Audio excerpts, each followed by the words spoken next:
a knight. We need to up our game. I wouldn't mind Baroness, actually. Oh, you'd be a good Baroness. I'd be a great Baroness. I could join Baroness Claire Fox and just cause a lot of trouble. You'd be an evil Baroness. Baron Bull. Baron Bull. Now you're talking. Now that's a really good idea. Yeah. Listen, I hope you have a great show. I'll see you tomorrow. Thank you very much indeed for your company this morning. Guess what? We'll do it all again tomorrow, starting at 6 o'clock for Morning Glory. I hope you can join me from your bed with one eye open. See you tomorrow at 6. Alex is next.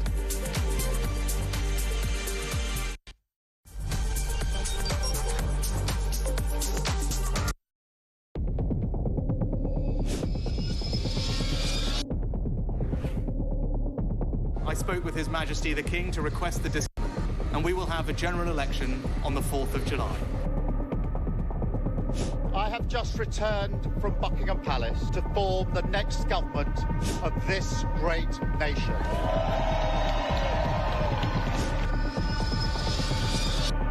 Take a look at what happened.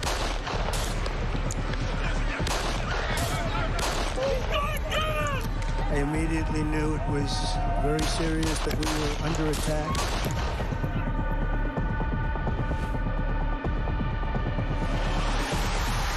The time has come, and this surely is England's time. Williams, who scores, and Spain lead. A shot from distance is in. It is Cole Palmer. Low ball in on the ball, slides it in. An absolute killer of a goal. I agree with the protest, but I don't think the violence was anywhere near necessary. No, I mean, I don't think anyone, Nigel, would ever think that the violence was the answer at all.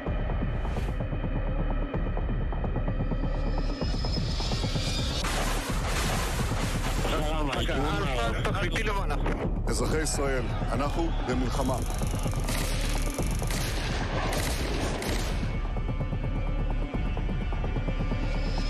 I probably took a bullet to the head because of the things that they say about me. If Donald Trump were president, Putin would be sitting in Kyiv right now. In Springfield, they're eating the dogs. The people that came in, they're eating the cats.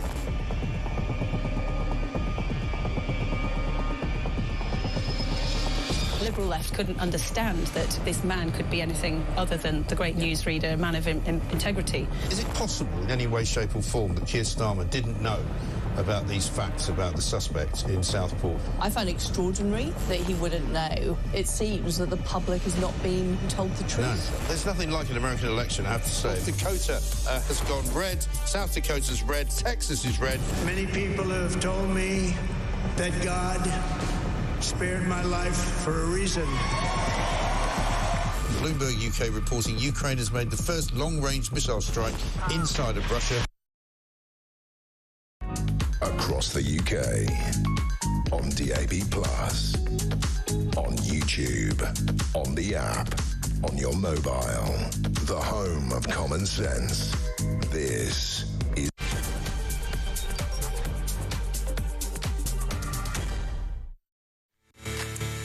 Good morning. Welcome to the show. Alex Phillips here with you until 1 o'clock today. It is, of course, New Year's Eve. What are your plans for tonight? Have you bought all the booze in discount down the local supermarket? Have you got the bamboo mix? Bombay mix. I'm going mad already. Got your Bombay mix, ready, your Twiglets and all those bits and bobs. Got the neighbours over, even that one you don't like, Joyce, But, get her drunk enough. She'll be asleep in the corner by about 11:30. Then you guys can have the real party, yeah? In the kitchen, not in the sitting room where the boring people are. Right, you are with Alex Phillips on Talk, DAB Plus Radio, on YouTube, on your smart speaker and on your connected device. I'm here with you until 1 o'clock. Now, coming up on the show... Arise, Sir Sadiq. That's right, Sadiq Khan has been awarded a knighthood in the New Year's Honours List, sparking backlash from, well, just about everybody, who criticises his record on issues like knife crime, rising taxes in London, congestion charges. Oh, good old ULEZ. People are calling it a reward for failure. Now, newly released files have also revealed that in 2004, senior cabinet ministers Jack Straw and Lord Prescott of the then Labour government urged Sir Tony Blair, the then Prime Minister, to delay the introduction of freedom of movements for citizens from Eastern Europe. They were expressing concerns about the potential impact of immigration on the United Kingdom. Well, he ignored them, as have every single Prime Minister ever since. Public sector workers are 3 times more likely to take mental health sick days than private sector employees. I wonder why that is. Maybe it's because, I don't know, they get to sit at home in slankets on the taxpayers' money. Apparently, these are all mental health-related absences, rising by 6.6% between 2020 and 2022. Cheer up, love. We're paying you. And on today's show, we're going to explore key political, geopolitical and entertainment highlights from 2024. We'll be looking back on the year. You'll be pleased to know I also, before coming into the studio, scribbled down the most important people who died in 2024. So we'll rattle through that as well. The death rattle, one could call it. This is Talk. Welcome to the home of common sense. I'm pleased to say I am joined by the gorgeous Claire Pearsall, former Conservative Government Advisor. Good morning, Claire. How are you? How was your Christmas? It was very lovely, thank you. And how was yours? How was your birthday? Oh, yeah, no, good. I'm just permanently jaded now. It's why I can't be bothered with New Year's, because it's sort of, I've done Christmas, done my birthday, and it's like, oh, God, do I have to do something else? But it's always really overrated.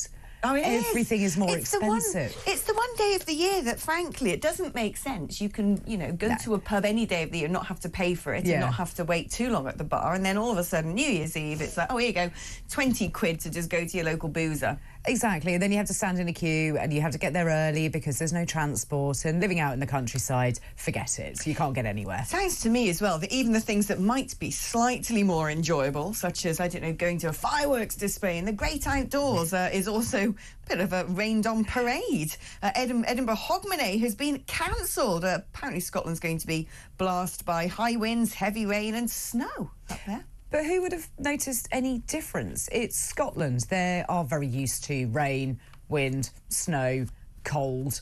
They're Scottish. This is what they do. This is weather. I'm not sure that cancelling it because they said, we can't ensure that people will be safe, we can't ensure they'll have a good time and they won't be able to be outside. Stick up a hood, put on a scarf, you'll be fine. Yeah, I mean, what's wrong with holding a sparkler that just turns into like a little, spark? The lure goes and it just sends a little spark on the end of a sort of drooping metal wire. But you needn't cancel all of the events. I mean, I can understand if it's very, very wet, then your fireworks aren't going to look so great. But just to shut down the whole city because it's a bit windy seems a little bit. Do you think it thinks something funny's going on? I do. And I'm not normally one for the conspiracy theories, but it just feels to me as if they don't want people to be there. They don't want the money to be spent on fireworks, so I think they've spent it elsewhere. I wonder if they hadn't actually got them in the first place. Oh, so I thought you were going to go down another route. No. Because when I first heard, because there's a number of New Year's Eves that have been cancelled, and I'm thinking, are they worried that, I don't know, cars plus pedestrians? Oh, there is that. I did also wonder, is it that perhaps they don't want to spread around any more germs? They don't want to lock down a city? Oh, apparently, yeah. There's sort of suggestions that the sort of triple hit of whatever it is, and norovirus, flu, wasn't it a going to lock us in our houses quademic or something that's going around at the minute? But bird flu just around the corner, so perhaps they're just telling everybody not to be in one space. Is it just around the corner? Well, if you read certain newspapers, yes. If you read certain newspapers, no. Who knows? I reckon there's a sort of whole half of the population who'd be quite delighted if we all got locked up again. Oh, I'm not sure who. Really? They exist. They're out there, Claire. They loved it. Are they the ones wearing masks on the tube at the moment? No, they're the ones who are basically trying to stab you, the ones with masks on the tube. Right, OK, just so I know. They're the ones on the bicycles coming after your phone. Yeah, those are the only people. Whenever you see someone now in a medical mask, you're like, all right, you're just trying to avoid detection. Yeah. Especially, you know what I'm talking about. The young kids, hoods up, masks on. You're, worried about COVID, are we? I don't think so. So let's talk about the blimmin' New Year's honours list. I'm just fed up with the New Year's honours list. Rarely now do I look at the New Year's honours list and go, that's nice. Yeah, that's good. That person really deserves that. More often than not, it's like, really? And it's Sir Sadiq Khan. I mean, Words fail me. Really, if we're going to have gongs for people that haven't done very well, I mean, there's a long list of people, but he's right up there, isn't he? So knife crime is higher, congestion in London is higher, taxes in London are higher, and what's to show for it? Yeah. Absolutely nothing. All the people that you'd kind of expect to get gongs, you'd kind of quite like to get gongs, never get them. So, I mean, look, even though I think he's completely ruined the country with his net zero targets and the mass immigration, Boris Johnson was a better London mayor. Sir Boris, where's that? No, nothing there. Oh, Nigel Farage, probably the most important politician of a generation. Sir Nigel? Nope, nothing there. But what about all of those people that work really hard in the community? What about those who do sort of philanthropic things every day of the year that aren't famous, who aren't politicians? Why don't we recognise those people? It's nice to see a couple of sub-postmasters in that list, but I think really they'd quite like their compensation rather than a shiny Shall we gong. have a little bit of a look? So obviously you've got Sir Sadiq, who is just deeply rude about Donald Trump. Everybody really. Nothing in London is better since he came into power. Stephen Fry, do we like that? Do we not like it? Apparently for his work on mental health, it's like, no, he's a lovey, you just want him in the club. Yeah, exactly. I used to like Stephen Fry. I've gone off him. I used to like him. I used to find him very funny. And very intelligent. Very, very intelligent. But then he just sort of went a bit, I don't know, hand-wringing. And I'm not keen on that. Yeah, exactly. He was funny, he was intelligent, he was a little bit subversive on some level. He was. And then he sort of became one of those, a whiner. Yeah. A sort of Ramona. And then ever since Brexit malfunctioned a lot of people. They didn't take it well. And then that's it. They changed their lives to a life of misery and moaning. And he turns up in a sweater, looking sensible. And you can imagine he's got sensible shoes on. And it's that kind of image. I liked him when he was a little bit... kooky off the caddish. wall. Yeah, and really sharp with his humour. Yeah. And I liked that. You knew that when he was going to come out with something, it was going to be quite cutting. And, I really enjoyed it. And now he's gone a little bit sort of lovey. More lovey. That's one. He's got the knighthood for it. Yeah. Carey Mulligan. I don't really know why. Apparently she's done things for the arts, charity work and campaigning. Just doesn't really... The silence says it, everything. There we go. Okay, we're not bothered by it. Oh, I didn't know this one. There's a knighthood for Lloyd Grossman. I like that. I'm for this. He does make very good pasta sauces. I have to admit, I love Lloyd Grossman for his cooking shows. It got me interested in cooking a long time ago. This just shows how old I am. I just loved that sort of Boston drawl. That he seemed voice. very, very authentic at the time when no one else on the television had that kind of accent. Have you ever rewatched Through the Keyhole? Oh, yeah. It's marvellous. So the other day, the boyfriend and I, we like getting out a bit of sort of heritage 90s programming, and we decided we'd watch back episodes of Through the Keyhole. And the thing that really struck me is how appalling everyone's houses were and how modest. They'd be going into some sort of semi-detached, 1970s urban monstrosity in the outskirts of Swindon, and it'd be like, some sort of top soap star, and, poking about their sort of porcelain pigs and things like that, and you'd just be like, gosh... Everyone, all the celebs now are sort of, their big houses in Essex, Instagram and all of this. Yeah. You go to sort of vintage Through the Keyhole, and it's like, this guy plays rugby for England. Of course, it was all amateur then, and he lives in a dreadful little house in some sort of, woe-begotten neighbourhood. It's fascinating. Well, 3-bedroom semi in Slough. Yeah. But they were normal people, weren't they? And I think that was half of the sort of interest in that programme, was just sort of looking to see, well, they actually live like the rest of us. Yes, they did. They had, this is the commemorative china plate from Charles and Diana's wedding, and the photograph of, your first holiday to Lanzarote. Who could it be? Yes, and the straw camel that Auntie Mavis bought back from Benidorm for them. It's really worth doing. If someone hasn't done this in life, you need to go back and just for this. It's a weird sort of time machine. It's a sort of portal to another dimension, the long-lost better Britain in which we used to live. Right, who else have we got? We've got Alan Titchmarsh. Alan Titch, what's it? I thought he already had stuff. You've got a CBE. I did, yeah. I thought he already had everything. I thought it was Lord this, that. He's probably got a whole shelf full. That man's in Buckingham Palace more than the King, isn't he? I think so. Yeah. Do you reckon he's just moving in? It's like squatters' rights or something. Yeah, that's it. He fair probably play. is the King secretly. You think? I mean, fair play to him. I quite like Alan Titchmarsh. I'm not sure why he needs another one, but I think we also need to look at Gareth Southgate. Oh, yeah, of course. Again, a reward for what? Britain, England Coming not second. winning. stuff. Coming second. I mean, I like him. He did bring back the waistcoat. He did bring back the waistcoat, and he is absolutely lovely. When you meet him, he's clever. He seems lovely. He is. He's really clever. He's funny. He's quiet. Just not necessarily suited to being a football manager. I mean, I don't know what else you can say. Did we not get rid of them a bit quickly? Because he did get us into the finals, which was sort of better than anybody else. Should we not be going, oh, we're almost there, let's just keep Gareth a little bit longer, rather than, well, wasn't But then the win, so off you go. How long do you do it? How long do you keep somebody on? He's a young man, is Mr Southgate. He'd grow into that job. Maybe there's just, you know, when you think of Sir Alex Ferguson, he was, not that I know anything, I don't know why we're talking about football. I was going to say, this is a bad upon which I know subject. absolutely nothing. But he seemed to be manager of Manchester United forever and did really well. So perhaps that's the trick. You just keep, you know, don't keep changing them out, just keep someone there. But different personalities. I think Gareth Southgate wanted to sit down and chat with people and work through their problems, and Alex Ferguson shouted at them to get the results. And I think, you know, horses for courses at this point, isn't it? That obviously worked for the Manchester United team, didn't work so well for England. But do we not put enough money into our England football team? Do we not encourage people to play for longer? I don't know. I mean, I think there's a real problem with sport in this country. Well, Tom Baker, former Doctor Who, he's got an MBE. Mylene Klass, she's always doing bits and bobs, Mylene, isn't she? She's done quite a good job for sort of opera singing and stuff like that. I barely know any of these people. Kevin Whately, he was Lewis, wasn't he, in Inspector Morse? Oh, he was, yes. I mean, again, a very nice man, but what's the reason behind it? I've got a good one. Go on. Emily Thornberry, Dame Who. Do you think Isn't she already Baroness Nugent or something? Yes, Nugie.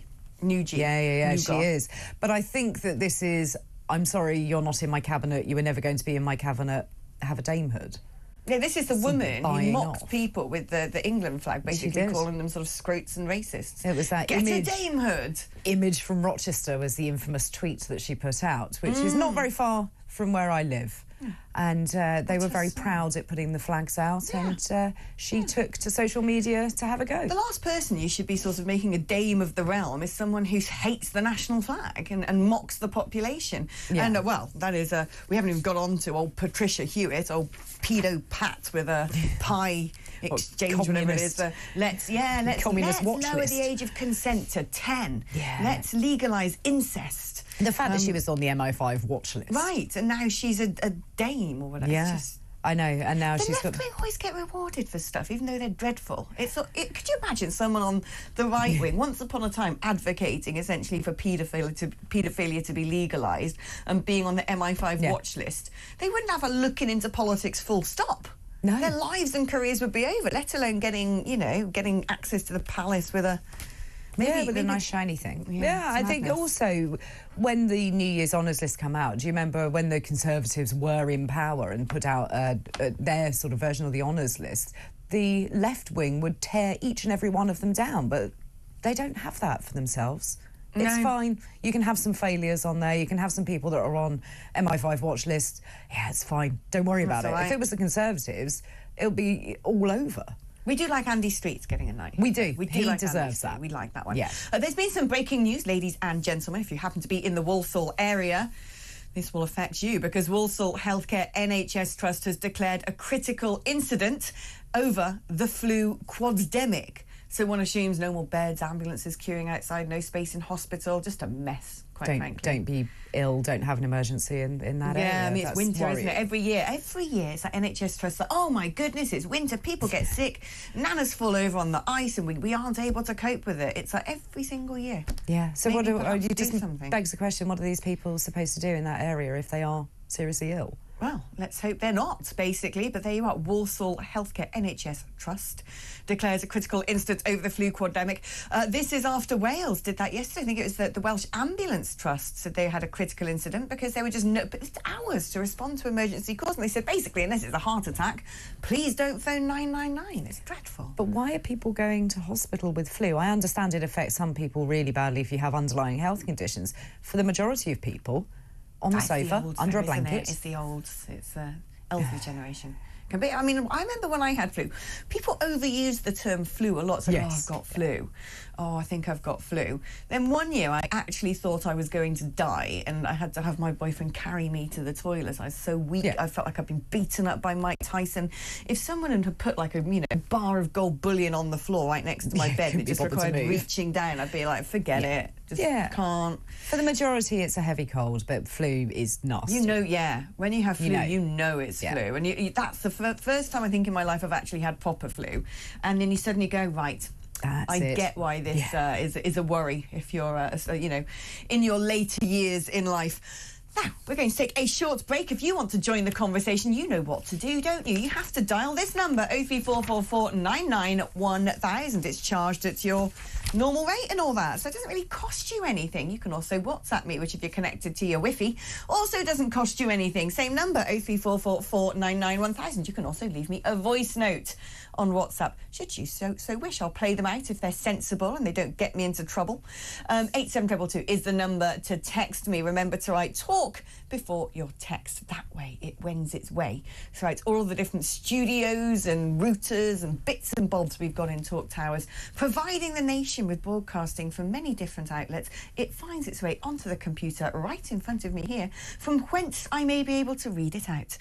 We're on X at talkTV, and I'm back just after this.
across the UK, on DAB+, on YouTube, on the app, on your mobile, the home of common sense. This is Talk. Hello, welcome back to the show. Oh, people aren't happy today, Claire. I've upset a lot of people. What have you done? Oh, I'll read some out. Someone just says it's Walsall, not Warsaw. That's in Poland. I think I said Walsall. I think you did. Or do you want me to say Walsall to make it very clear? Walsall, Warsaw. Walsall, Warsaw. I mean, you know, maybe it's just the Okay, signal. maybe it's your accent. Warsaw, Walsall. But they do sound the same, really, don't they? Has that angered people? Walsall. Okay. There you go. Two separate words. Also, we're sort of, you know, throwing around our aspersions about cancellations of New Year's Eve events. And Nikki in Scotland says, I'm in Scotland, trust me, the wind is blowing a hoolie and pouring with rain. There is no way the Hogmanay celebrations can go ahead. So there you go. Okay. I'm told. I am told. And Bob, now this is important. Bob says, hi, Alex. So MBEs are 2 a penny. I've served in the army and fought in nearly every war since I was a teenager. I am now 60 and was awarded an MBE a few years ago. Thank you for your appreciation. I think that he's not being... Bob, this is exactly what Claire and I are talking about. We think you should have one. This is the point. Exactly the right person. They shouldn't be given out to all sorts of characters just because they once acted in a soap. They should be given to the Bobs of this service world. To your country. Service to the country. Exactly. Thank you, Bob. Bob, actually, we this is our appreciation, but they shouldn't be given out to all sorts of characters. They should be given to people who genuinely deserve them. Let's speak to David, who's in Nottingham. Hi, David. Hi, how are you doing? I'm all right. How are you? Well, I'm bittersweet, really. I'm driving to register my dad's death, so but that's what I'm calling you about. First and foremost, it makes me laugh how two people don't know anything about football talk about football honours, because Southgate was there for 8 years and achieved second. So a long time, just like Alex Ferguson. It just made me smile that you were talking about. It did come with a disclaimer. Claire and I basically said, why are we even doing this? This is mad. Yeah, absolutely. But he was there a long time, so they didn't get rid of him, and he actually resigned. So there you go. See, no, we're told. That's another story. I'm sure ITV will be phoning me up to offer me a job pitch side soon, with that sort of level of success. What I want to talk to you about is honours. It's a disgrace. The Conservatives, the Labour, how they dish out these honours for people that have done nothing, and probably, like you were saying, you know, questionable people. Honours. I've been to register my dad's death. He's died at 87, so he had a good life. But the last 20 years, maybe 25 years, he collects money for the Salvation Army as a sergeant major in the Salvation Army. And he paid for a church. The Salvation Army, believe it or not, didn't buy him a church in Mablethorpe, even though they've got all this money. So he bought an old gas centre, and they lent him the money, the Salvation Army, and he had to pay them back over 20 years. And he went out 6 days a week, and on the 7th he went, you know, ministering, 6 days a week, rain or shine, collecting in Mablethorpe and Sutton-on-Sea. And he has never been recognised for what he did. Well, let's recognise him right now, shall we? What is your dad's name? What was your dad's name? Frederick Sims. Everybody knows him as Fred Sims. Fred Sims. Well, do you know what we're going to give? We're going to give, in loving memory of your dad. Well, I'll do a round of applause, but I've got a broken finger, so Claire can do most of the clapping. There we go. Yeah. No, but that's really important. This is the point. There are so many brilliant people up and down the country who really do sacrifice and really do, in rain or shine, do things that other people think, oh, well, someone else will do that. We're all grateful, aren't we, that there are charities, but how many of us actually go and volunteer? We're all grateful that there are people who, you know, take time out of their lives to offer their support to other people for absolutely nothing in return. And how many of us actually do that ourselves? And these are the people who really should be recognised and rewarded. So thank you so much for your call, David. And Claire and I will not try and talk about football ever again. To be honest, that doesn't upset me, frankly. David, thank you. Let's speak to Scott, who is in Essex. Hi, Scott. Hello. Hope your day is going well and preparations for the new year to come. Oh, well, not really preparing anything. I don't know. I think I'm just going to watch a bit of Jules Holland on the box and go to bed just as it strikes midnight and go, there you go, the date has changed. That's my plan.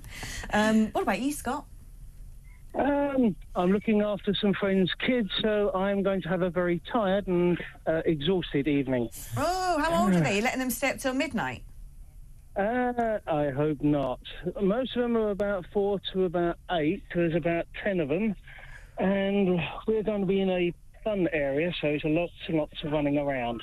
Not good for a 50-year-old. Oh, fine. 50's the new 30. Stop your whining. The one thing I was phoning up about, a little bit of a concern, Sadiq Khan gets a knighthood. What's the chances now he's going to be pushed forward to become a lord, which means he's going to be in charge of the laws of the land, or at least have an influence on them? Yeah, well, this is the official route, isn't it? You know, I've no doubt he'll be on those red benches at some point. Yeah, with his history track of what he's done in London, yes, he absolutely loves London, or at least a certain section of London. The other sections he doesn't so much care about. Nope. And if he becomes a lord, he's going to spread that across the country. Well, so if you're not of his group, you're on the out group. Yeah, I think you're right, to be honest. I mean, it's very hard to find people who really like Sadiq Khan. It's difficult. I've not seen that much positive news. Only for some real lefties who think it's marvellous and he's done a really good job. I mean, London is rubbish now. I've actively watched the decline in London. I remember the good old days of Boris as mayor. He was a good mayor. He sort of did that because it's sort of, you know... Yeah, it was easier to get around. Fun. Yeah. And now the tubes are expensive and broken. The roads are expensive and broken. So where's the joy? There is no joy. No. No. That's a dull message for everybody, sorry. Yeah, there you are. Well, there you go, Scott. There is no joy. That is what we have concluded. If someone has got some joy on New Year's Eve and cares to share it, the number is 0344 499 1000. Call us up. Spread some joy. It's the dwindling moments of 2024, and I'm sure some good things did happen this year. Did they? I'm trying to think of one. What was good that happened this year? We've made it to the end. I've got it. Trump became president. I liked this. Because it go. could have been Kamala Harris. It could have been. Would have been So, a yeah. nightmare. So there you go. So there was some good in 2024. But other than that, I'm kind of struggling with this. I'm not... I know, you'd have to cast your mind back, and it's been a disaster. Let's try for once doing something a bit different on this show, because I often call it communal catharsis, where we all get together and go, dear Lord, what a mess the world is. How about you get in touch with me and remind me of the good things that happened in 2024. 0344 499 is the number to send me a WhatsApp.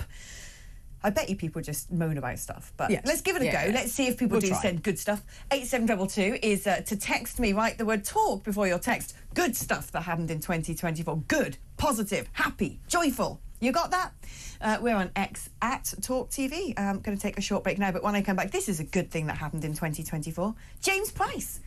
And he's a good thing that's going to be happening after the break as well. We're going to be catching up with him on his top 5 political moments of the year after this.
across the UK.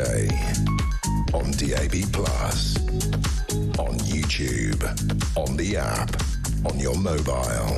The home of common sense. This is Talk. My goodness, Claire Pearsall's just cheered me up with something good from 2024. She saw the Northern Lights from her back garden. She's just shown me a photo. It was magical. It was. We went and drove round for half an hour and stood on a hill and found them, and then came back home and just waited, and there they were in the back garden, visible to the naked eye. Brilliant. Amazing. I remember when they said, wherever you are in Britain, get out because you might see the Northern Lights. Of course, I live in central London, so the only thing I saw was streetlights and sirens. Move to the countryside. Oh, I'm coming. It was beautiful. No, you know I'm coming, Claire. I've been sniffing eye in your neck of the woods. You have. Come and join us. Oh, I'd love to. Right now, let's speak to the gorgeous, wonderful Gloucestonian James Price, former government special advisor, my favourite spad of them all. Hello, James. I certainly had worse welcomes. Hello to you too. Before we go for your 5 political moments of the year, did anything good happen last year? Well, I mean, I got engaged, so I probably got to include that one. That's a pretty good part of it all. And it provided some wonderful relief in what has been, I'm afraid, a pretty doom and gloomy year in the UK, hasn't it? But as we'll talk about, I'm sure, there are lots of good things that happened around the world, just very few of them here on radio. So shall we do it? Shall we do Pricey's top 5 events of 2024? Shouldn't call you Pricey. That's like that Katie Price woman, isn't it? Not really the same thing. Right, let's get them in then. OK, we're going to do a count backwards. Have you got them in a particular order of preference? So is it sort of, mildest to most? How do you want to do this? I think I'm going to go with what will be remembered long term around the world when aliens look back on this planet in hundreds of years.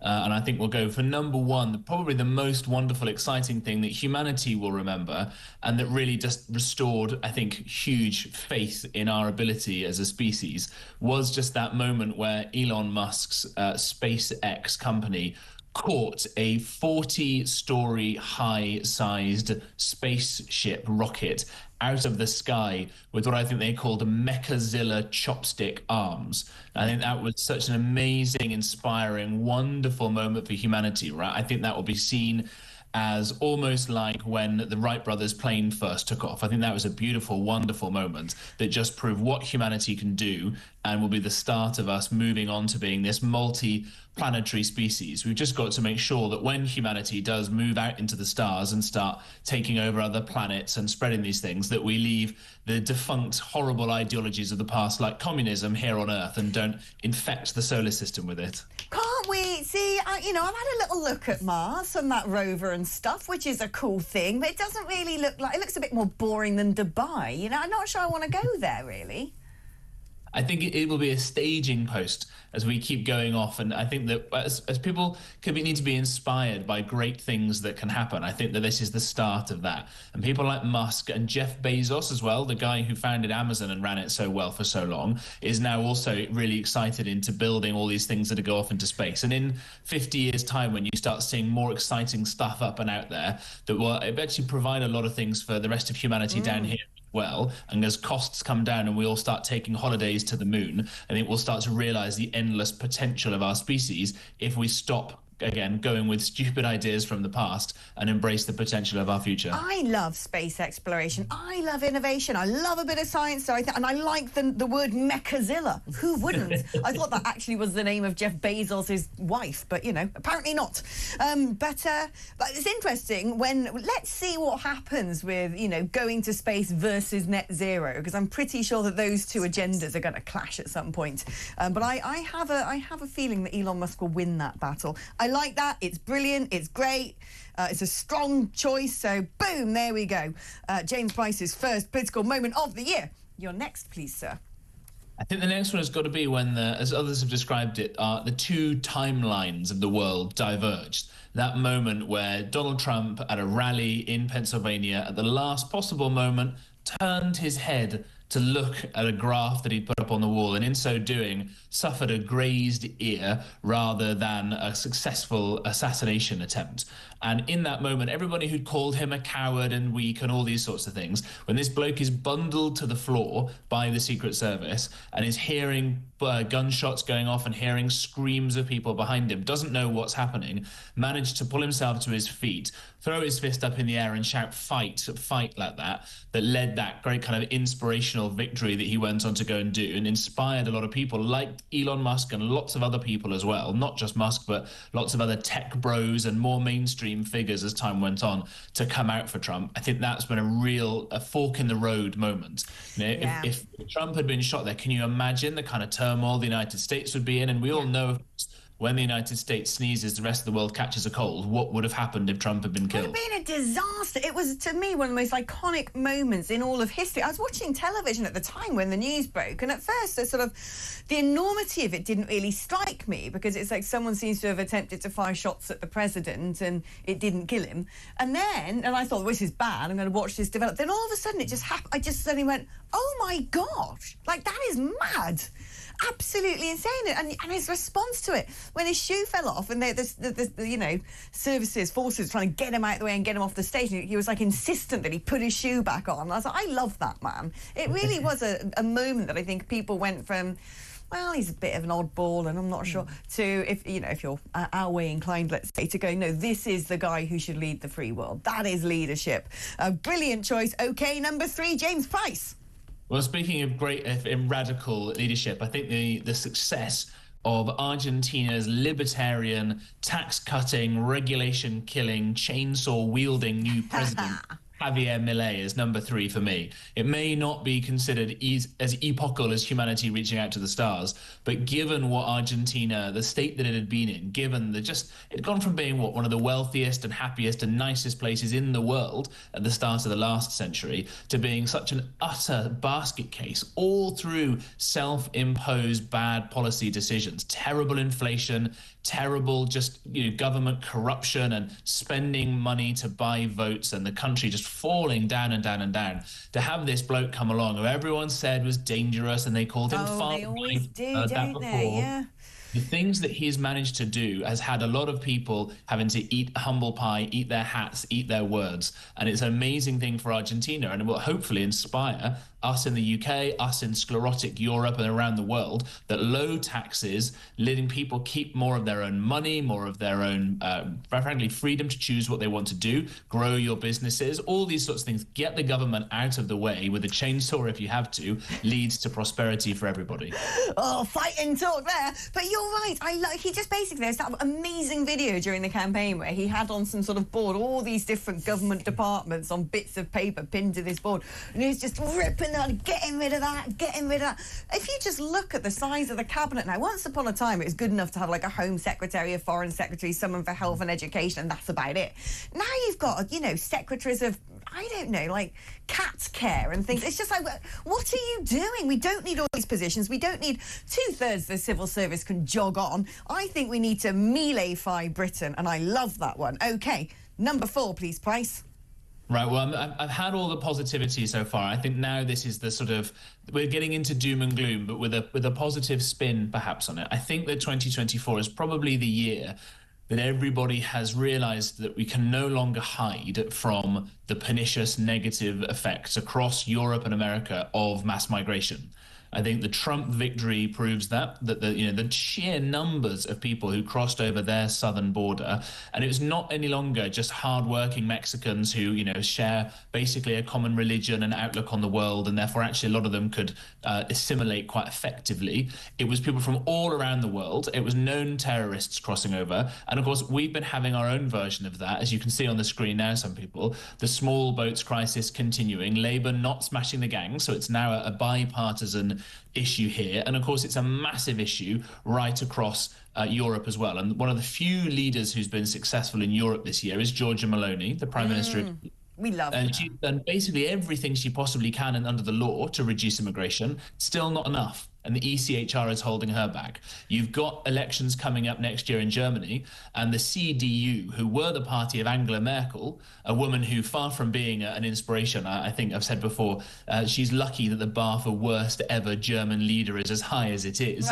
It has been totally rejected by her old party, and the very mainstream CDU, this new chap called Friedrich Merz, who's probably going to be the chancellor come February or March next year in Germany, even he is talking about Germany leaving the ECHR. Yay! So no longer is it a kind of fringe nutty issue. If the Germans can be talking about it, then surely we know there is something really wrong here, and that's some inspiration for all of us in Europe to get this problem fixed. Oh, well, I love that. When you just look at the patterns of elections across the whole of Europe, we were the first, really, with Brexit. We were the first domino, and all the Romanians go, we need to get back in the EU. I'm like, mate, there's not going to be an EU to get back into soon enough, because the tide has changed. And I think you're right. I think 2024 was really the moment the Overton window shifted. You noticed this, and I don't know whether sort of Musk buying X had a pivotal effect. I believe it did.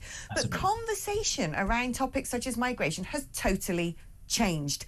And yeah, we can no longer bury our heads in the sand and go, but it helps our GDP, it enriches our culture, they're all nuclear physicians and doctors and we need them. No, they're not.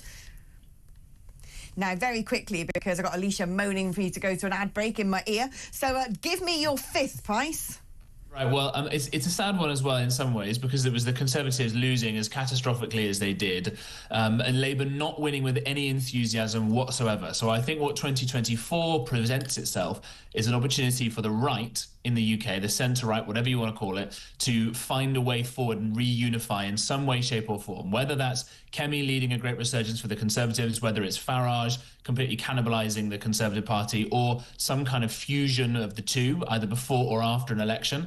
There's so much enthusiasm now on the right because Labour have been so bad so fast. There is a great chance to make this a one-term Labour government with people who are actually Conservatives with a small c and want to reform things with a small r to sort this country out in a few years' time. And as one person once said, never let a good crisis go to waste. And hopefully that will be the lesson of the second half of 2024. Well, thank you, James Price, with a big T and a big Y. It's wonderful having your company, as always. Have a very happy new year. No doubt we'll be catching up with Mr. Price in 2024. OK, Alicia, you can stop whining at me now. We're going to go to an advert break. But don't you worry, because I'm back just after this.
across the UK. On DAB+, on YouTube, on the app, on your mobile. The home of common sense. This is Talk. Hello, welcome back to the show. I was just reading through some of your messages. They're great. They're coming. They've got some happiness coming in. Yeah. Someone said piglets and lambs were born. Okay. Hey, yep, we can go with that. A lot of people saying that, of course, Nigel Farage finally became an MP, and that really did shake up the political system. So I think many people can chalk that up as a big success of 2024. And someone's just said, Happy New Year, Rupert Lowe. He's a great one, isn't he, Rupert Lowe? You're not supposed to have favourites. Very active. He's very. I've never known an MP like it. And he's come in and straight away putting questions down and looking around to see how he can do something. Pretty impressive for a new member. He's like the king of FOIs. Apparently, he's on the show after mine. Lucky things they've got Mr. Lowe, who never sets the bar low. Right, let's speak to Rafe Hadel-Mancoust, historian and senior fellow at the New Culture Forum, to guide us through all the other bits and bobs on the New Year's honours list.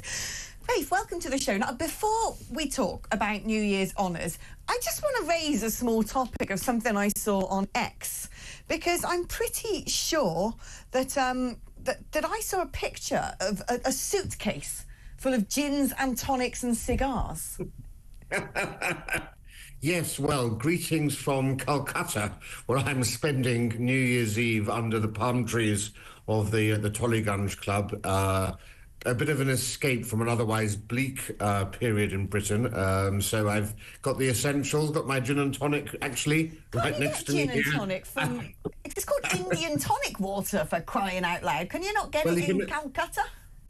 Well, if you saw the prices in the hotels here, and I always like to have an emergency stash next to me so I can have my late night tipple, and it's very good for avoiding malaria, as you know. It's the drink of empire. It built the British Empire, so I never have it far from reach. That's true. It's the quinine in it, isn't it, that supposedly cures malaria. Anyway, I just think gin and tonic cures everything, let alone malaria. Now, I didn't realise this, but you're editor of Burke's World Orders of Knighthood and Merit. The editor of this tome.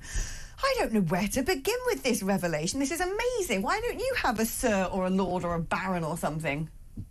Well, yes, I think somehow that there's nobody in the political class who would want me anywhere near them. I think I've become a tad too controversial to be honoured. But yes, so Burke's World Orders of Knighthood and Merit is the definitive guide to honours. This is the very best topic you've brought me on to discuss today, the honours system, and whether, of course, it's been brought into disrepute by the... That's what I want to know. Is it dishonourable? Is 2024 one of the worst years for honours?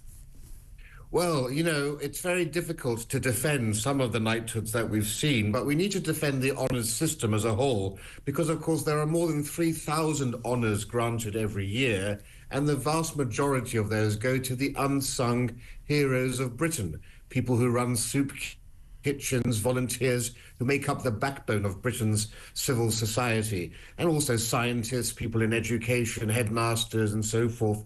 But those always get overlooked, and all that the media tend to focus on in the newspapers and the broadsheets and tabloids are the celebrities, the sportsmen and the politicians. But we mustn't lose sight of who actually constitutes the main bulk of those awards that are being granted out. But of course, no one can deny that the granting of honours to someone as odious as Sadiq Khan surely brings the honour system into disrepute. You know, we've had people, you may remember, like Paula Venables, the former head of Royal Mail. She lost her CBE for bringing the honour system into disrepute. Before her, there was Fred Goodwin, the head of Royal Bank of Scotland, who lost his knighthood for his antics during the credit crunch crisis. Sadiq Khan, to many people, might be seen as being in the same bracket. He hasn't been, of course, accused of anything along those lines. But, you know, the honour system is surely there to reward the great and the good. And it seems as if from Sadiq Khan to Gareth Southgate to the chap who runs Network Rail, this year we seem to be rewarding failure. Maybe that's the most British thing of all, actually. When did old Sir Keir Starmer get his knighthood? Who decided that? Well, he got his, of course, for being head of the DPS. But what you do raise an interesting point. You know, what is it about socialists that they rail against the class system at every opportunity, but they're the first ones in line to accept elite titles like this that put them at the very top of the class system's pecking order. I think, Sadiq Khan deserves what Churchill called the Order of the Boot, of being booted out of office. I think that's the only honour he feels. I say this as a Londoner, one of the worst politicians in living memory. This is a man who stokes division virtually every time he opens his mouth, and he undermines Britain's proud historical legacy. That's, to me, the great irony here. He's always railing against Britain's imperial past and the horrors of the past, and yet he's very keen now suddenly to take on one of those baubles. And it's a poke in the eye to all of the victims of modern-day London. There's one rape every hour in London, knife crime at an all-time high, phone thefts, shoplifting. How do the victims of all of those things, of course, remembering that he is, of course, in charge of the police in London, feel about all of that? Let alone now, our nightlife has been destroyed completely. Anti-Semitism completely on the run in this country as well. People who are, anti-Semitic have been emboldened by Sadiq Khan's term in office. And we've seen, now on the tube as well, people feel unsafe. You now have, crazily all these signs about sexual staring and so forth, but you can't... The Mates campaign, who can forget that? My goodness.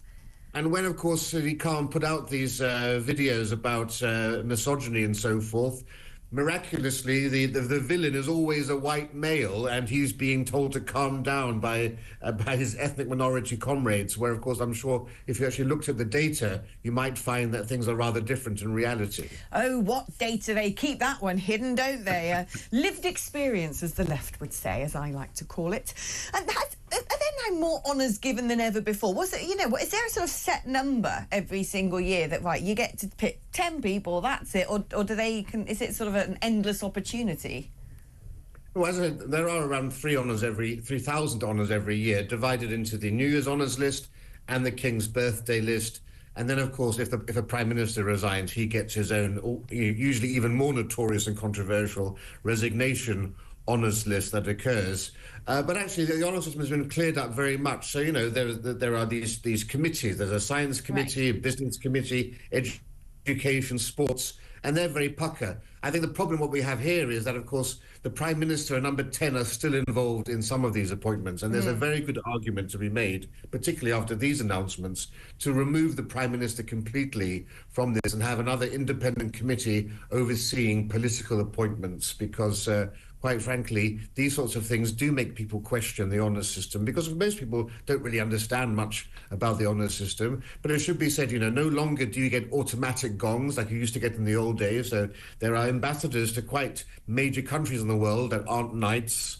Top senior civil servants can't expect automatically to get a knighthood. So things are actually a lot more meritocratic than in the past. And that's why it's a shame to see the system being sullied in this manner. Yeah, someone messaged me earlier going, why is it that people seem to just get a knighthood for doing their job? Surely it should be sort of being exceptional in your field, going above and beyond the call of duty. And, Sadiq Khan has just done his job. He got elected. He does his job badly. I think it sort of fits into that category. Who would you say is a good honour this year? Who's well-deserving of their gong? I haven't actually seen the full list, actually, because I've got very limited Wi-Fi supply here in Calcutta, so I'm just using the business centre here, so I can't say that I've seen the full list.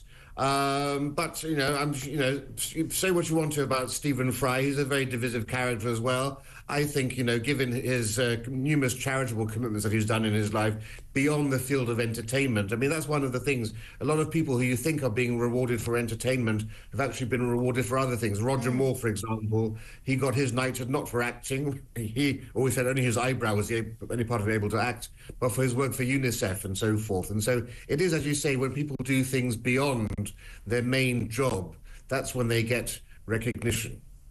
Ray, thank you, my darling. It's always good catching up with you. And don't know what time it is over there in India right now. I would venture that it's probably about, 5 in the evening or something. Am I right? I think it's gin and tonic o'clock. That's what I was thinking as well. Have one on us, would you, Rafe? And Happy New Year to you, my darling. I'll speak to you in 2025. Let's rattle through some of your messages, shall we? Adam says good things in 2024. You being on our airwaves, thanks. And well, I won't read the rest because I'm going to blush. But that's very kind. You clearly need your head checked. It's not a good year for mental health, is it? Good things about 2024. We got rid of the Tories and my town got a Reform MP, says Paul. The best thing, of course, Nigel coming back into politics with a bang. I think there's a bit of a reformy audience today. Here we go. Let's get back into our lane, shall we? Worst year I can remember, or rather forget. Wishing you and the rest of the team in front and behind the camera, that's you guys there, a happy new year. What a fantastic year of amazing content. Dave says something good in 2024, Blackthorn cider. Cider is good every single year. And here's a positive one. A good thing that happened in 2024 is that it's coming to an end, as is this particular segment of the show. We're going to take a cheeky little advert break now so they can pay my wages with all these things you might want to buy, but don't go anywhere because I'm here until 1 o'clock. See you in a moment.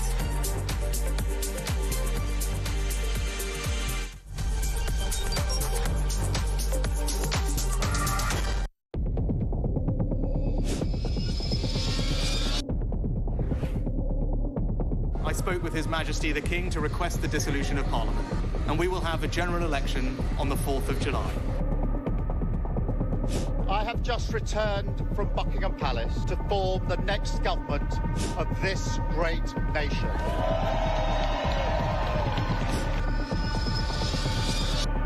Take a look at what happened.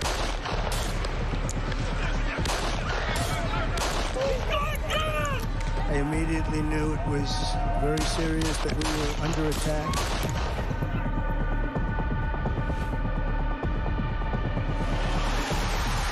The time has come, and this surely is England's time. Williams, who scores, and Spain lead. A shot from distance is in. It is Cole Palmer. Low ball in, Oivamo slides it in. An absolute killer of a goal. I agree with the protest, but I don't think the violence was anywhere near necessary. No, I mean, I don't think anyone, Nigel, would ever think that the violence was the answer at all.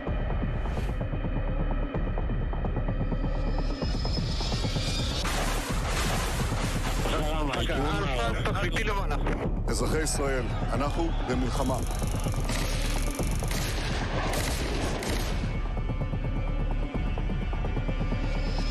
I probably took a bullet to the head because of the things that they say about me. If Donald Trump were president, Putin would be sitting in Kyiv right now. In Springfield, they're eating the dogs. The people that came in, they're eating the cats.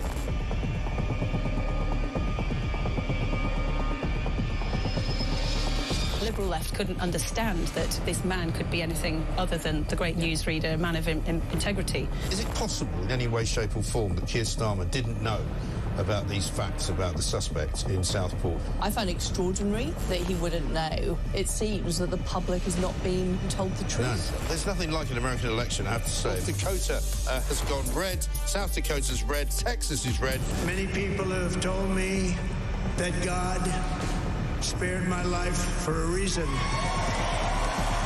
Bloomberg UK reporting Ukraine has made the first long-range missile strike inside of Russia.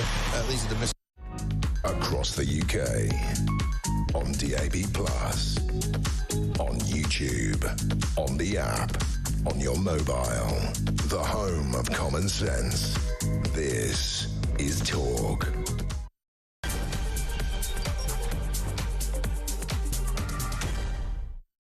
Hello, welcome back. Well, guess what? It's 2 minutes past 11, which means Happy New Year, New Zealand! Because I've just seen their fireworks are going off. Looks beautiful. Look at that. So there you go. 2025 has happened. It's happened in New Zealand. It started the slow creep of the New Year's descending upon us. We can finally say goodbye to 2024. Pretty miserable, rubbish year. Although, you know, we asked the audience for their thoughts of good things that happened in 2024. But I've had some good messages, actually. And one was a couple who have said the same thing, like, that was pretty cool. Someone said, I think it's Ian, hi Alex, good for 2024, Hezbollah pages. Oh, that was cool. That was good. That was pretty solid. No, I agree. That was, That's good. That's up there on the list. James Bond on steroids. It was absolutely amazing. Not that we condone all like maiming and death. No. But, you know, if you're going to try and get rid of your terrorist enemy, you know. I mean, it was just the sheer thought that went into that. Wouldn't have crossed my mind. The planning, the audacity. How and they look did at Hezbollah, they're basically gone. Yeah. It's done. Taken it's over. out The by jig some is pagers, up. some mobile phones and some electric doorbells. And it was genius how they did it. I mean, we will never fully know how they pulled off this master plan, but it shows that they were, you know, relatively not easy to penetrate, because I'm not saying that Mossad are, you know, sluggish and slow coaches. I think they know what they're doing. But the thought that they put in, targeting, top dollar, that one. Here's a message. Hi, Alex and Emma at Talk. You've been changed your name. 2025, you're now going to be Emma. I'm Emma. Why are people getting honest for just doing their jobs? Well, exactly. That's what we think. That was Anthony in Bristol, who says we're doing a great show. There you go, Ems. And I'm pleased to say that someone's messaged in, John in Norwich, I believe. My 13th great-grandmother was Catherine Lady Baroness Wilkes of Walsall, died in 1508, Willenhall in Walsall, Staffordshire. On her behalf, I'd like to commend your pronunciation of Walsall. Brilliant. So there you go. Yep. Not Warsaw. And good news of 2024, Reform did well. Well, okay. We had a lot of those coming in. Super show, first time I've messaged on WhatsApp. Happy New Year from County Donegal in Ireland. That is a great thing for 2024. Your first ever WhatsApp to talk. Brilliant. What a great bit of news. John in Essex says positive things in 2024. Nigel's return to frontline politics. Retinal implants to restore vision successfully trialled in the UK. Didn't know that. Didn't know that but at I'd all. love to hear it. That's good. Good news. Didn't Elon Musk brain chip thingamajig work as well? That Neuralink. He did. He did. Mad. I mean, it is. But then this is Elon Musk, and there are no I'm beginning boundaries. to think Elon Musk might actually be from outer space. You think? Yeah, and it's just we're going to learn this in a couple of weeks' time. He's going to do a reveal. He's very good, isn't he, with the whole space Starlink satellites? Yeah. He's not wired up like the rest of us. He's not in the slightest, is he? It's pretty crazy that all of this sort of cool tech, Cybertrucks, Starlinks, Neuralinks, all of this sort of uber cool stuff on planet Earth, advancing this here agenda. It's just one man, basically. Well, this is it, because no one's come up with anything similar. So you can't say, oh, well, this is obviously the thinking in the tech world, because this is him on his own. No one else, no other tech bro has thought up anything near as good as that. amazing as he has. Elon Musk is amazing. And also, can I just say, John's third great thing of 2024 is that he got some snazzy socks for Christmas. That's always good. That's great. I do like a snazzy sock. Yeah. I like a snazzy sock. I got snazzy socks. When you see a man and sort of sits down on the tube and the trouser leg rides up and you see a good little sock on there, you're like, that's my kind of geezer. Yeah, but it's got to be a properly good sock. What you get constitutes a properly good sock? Well, quality, a nice colour, pattern, not odd socks. You know, when you see that, it's always a disappointment. I don't know where socks go. At one point in 2025, I might sort of open a cupboard and find they're all having a holiday together somewhere. I don't know what they're doing, but I always lose socks. Mike in Lincoln says, great show, as per usual. Good things that happened in 2024. I got my first book published. Ooh. Well done, Mike. It's a memoir called Spying on the Kremlin. Mike, were you a spy in Russia? If so, why are you not coming on the show? We need a copy of this book. I want a copy of that book. Yeah. That's very cool. Absolutely. Mike in Lincoln. I mean, Mike, tell us more. Can you tell us more? That actually segues me quite nicely into something I was just jotting down, which I've now lost my bit of paper. Here it is. Here's a sort of less than pleasant roundup of 2024, but the people we lost. I think it's always important to rattle through the death list. Like I said, the death rattle. I won't play the other game I like playing, which is, you know, my predicted obits for 2025. That's a game just for you at home. We're not going to do it on the airwaves because I'd get in trouble for that. But believe you me, I've actually set up like a sort of pools system this year. I'm playing with a number of people and I've got a document and we've all got... So basically there are some people that we all sort of all said and it was like, well, OK, no one can have that person. But they become a multiplier. So if you get someone on your list, it's 50 quid. And then then, depending on how many people from the joint list, the totals are then multiplied by the multiplier. This is good. Yeah, I know. Better than the football pools, which I don't understand. Better. This one's good. But I'm not going to play the game on air, but I'm just giving you the instructions should you wish to play along at home all by yourself and not live on national radio. But I think we all know that, yeah, there's some people on that list, I bet you're shouting over, you're playing it, aren't you? Yeah. I know you're playing it. Oh, you love it. And I bet you've already said one of the names on the multiplier list. Right, but people we did sadly lose. Glynis Johns, I have her on my list. And when I was going through today, that's a name I picked out because I love the film Mary Poppins. Oh, wow. It was funny because it's one of those sort of people that you just think will be around forever. I only know her from Mary Poppins. Yes, and to be honest, I didn't realise she was still around, if I'm going to be truthful. Well, no. But Sister Suffragette is one of the greatest songs ever written. I love it. Yeah, no, it is. It's absolutely brilliant. But yeah, I didn't think she did anything else. When I was a little girl, I wanted to be Glynis Johns. She had like that, you know, her sash and her sort of suffragette and marching around the kitchen and her slightly husky voice, raspy voice. I thought she was beautiful. And I remember as a little girl thinking, I want to be a suffragette. Look what happened. Yeah.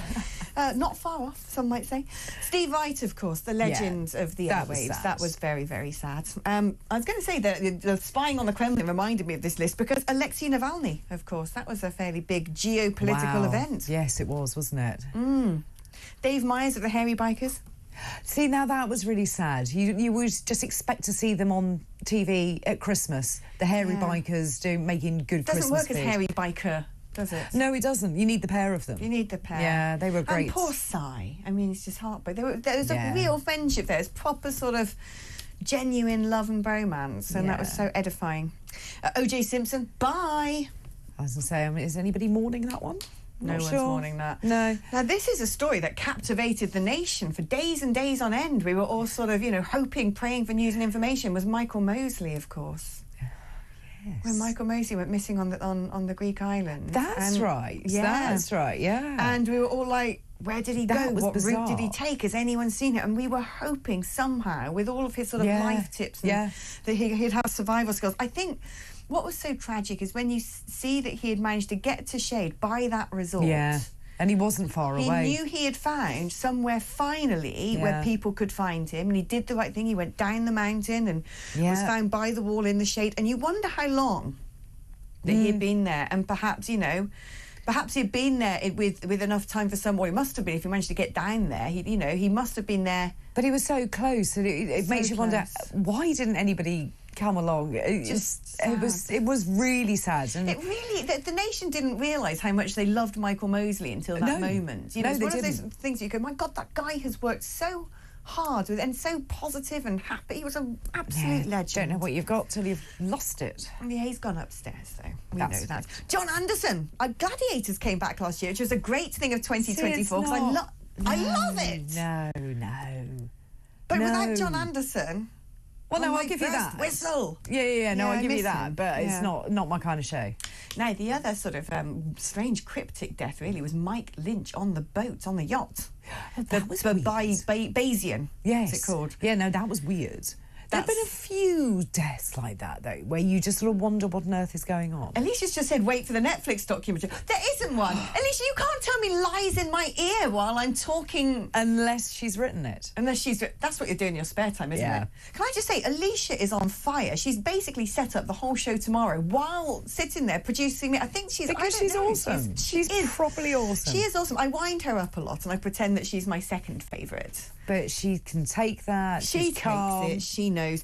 Sven-Goran Eriksson, of course. Now, I love Sven-Goran Eriksson. I mean, it was just... He was so graceful right up until the moment of his death. He knew it was coming. He had accepted it. To listen to the documentary, I mean, your heart just went out to him. The first non-English England manager. Yes. Yeah, he really was. I mean, there were a few scandals along the way, but... pretty top bloke. But I just think the way he dealt with it was so graceful. I'm not sure I would have that much in me to be able to deal with my own demise as well as he did. Yeah. Now, one for people of the 90s, Fat Man Scoop. Have his final scoop. He's gone. Yeah, I mean... again, it's people of a certain age will know who that is. Yeah, exactly. And like right now, you can't say Fat Man Scoop without having like, got a $10 bill, put your hands up. You got single ladies, I can't hear you. And there'll be people listening now going, what? Or shut up. Or, oh yeah, I remember that. I'm going to find it on Spotify while I'm playing my Who's Going to Die in 2025 game. John Prescott, of course. Yes, two Jags. Two Jags John. Gone. Yeah, the only man to love throwing punches at people, and that was all good back then. But that was a pretty good punch he threw, in all fairness. When you look back at the footage of it, pretty missed when Labour MPs were like that. Exactly. That was a proper Labour MP, that sort of business. Yeah. Liam Payne, a huge high-profile death. Yeah. That was a tragedy. Dame Maggie Smith, she had a good run, though. She did, but she was also, I always remember her in the Harry Potter movies, where she was just superb. See, to me, it's all about Downton Abbey. And the one thing I really loved is when people started making sort of montages of her best Downton Abbey lines, the put-down lines, the sort of waspish, scathing. You can find them on social media. I might have used a few of them in reply to people. I hope when I'm that age, I have zero figs to give. And exactly. Just sort of, look down the end of my nose and make cutting comments. Yeah. In fact, I could start now. What am I waiting for? Jeff Capes. Finally, I mean, that was a name I grew up with. Man. Yeah. And sort of he bred budgerigars was the most ridiculous fact I found out about him. I care for this information. I love a weird fact. Bred budgerigars? Yes, yeah, he loved budgerigars and he had those. And you just think this big man who was a wrestling superstar in the 80s liked budgerigars. And fairly recently, of course, Alex Salmond. Yeah, and I wasn't expecting that. No, I must admit. A friend of this here channel. Spent a lot of time with Alex. If ever you did a programme with Alex Salmond, it'd take you straight over the road there, the nearest bar possible. Yes. Big bottle of rosé would be ordered. Off you go. And he was such a gossip. I remember. He was a goth. I remember seeing him around in Parliament, and he was always sort of larger than life. You knew he was there before you saw him. Yeah. He was one of those individuals. He was, yeah. So there you go. That was my list. There were plenty others, by the way. I just skimmed through and took out the ones that I thought were the big sort of headline acts that we lost in 2024. So there you are. I mean, there's always sad news every year and good news every year, so we do some more of your messages. Here's a weird one. Ian in Newark says, I'm enjoying listening this morning. It starts off good. But as I listen to the two ladies talking, I have an image of Les Dawson and Roy Barraclough dressed as women, leaning on a fence while putting the world to rights. I actually don't understand that reference, but do you know? I mean, who Les do. Dawson is. I do. It's not the greatest. Sort of two big men dressed up as sort of northern ladies hanging over a fence, being sarcastic. It was great comedy, so I think that we can take the win. Maybe this is we're going to take the win. People are actually finding us entertaining today. Let's hope so, and let's hope it's not what we look like. And someone's message to say postmaster victims who got honours deserved them for fighting the corrupt post office. Aren't they still? That's Mick in Wallington. Not connected to Walsall. But they still haven't got their compensation, have they, basically? No. That's still going on. It is still going on. It is ridiculous. But also, one of the other gongs that were given out was to Rebecca Thompson, who was the journalist at Computer Weekly, who broke the story originally in 2009.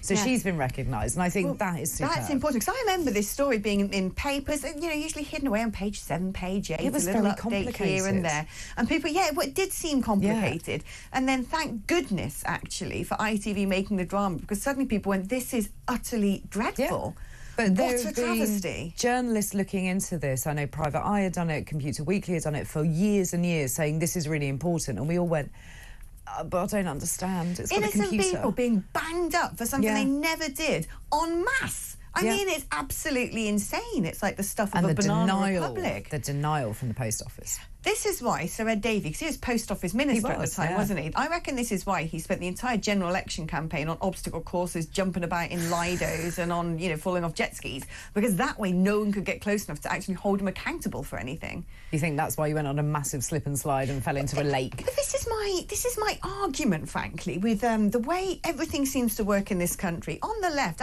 you can be Post Office's Minister during the whole Horizon scandal, where apparently he just didn't bother answering his emails on it much. much. The one job you had to do, you can be, again, you know, I was going to say old pedo Patricia Hewitt. Not saying she's a pedo, by the way, no. But she did sort of write a document back in her youth about how, you know, consent should be given to children as young as 10. Yeah. And it's shocking that, you know, the left seem to get away with all sorts all the time. They do, and they point the finger at anybody else and tell us how awful we are, even if we just sort of, you know, basically make a comment that is true, and they say we're awful, we're racist, we're bigoted, or whatever. Well, Boris Johnson ate some cake. Bye. Let's tear apart the entire democratic system of the country because someone ate some cake in a room full of people that are always in that room together because they all work together in number 10. Yeah, I mean, I'm not going to be on the same side as you on that one, but I think there's like more to it than cake. My feeling about that, there might be more to it than that, but my feeling about all of that, like, I'm not saying that you always get people measuring, it's terrible, we're all doing this and they broke the rules that they were set to. I agree with all of that. Yeah. But if you're going to bring down, like, a world leader, at least you want it to be like Sylvia Berlusconi with a bunga bunga party. It just felt so blimmin' British and sort of underwhelming.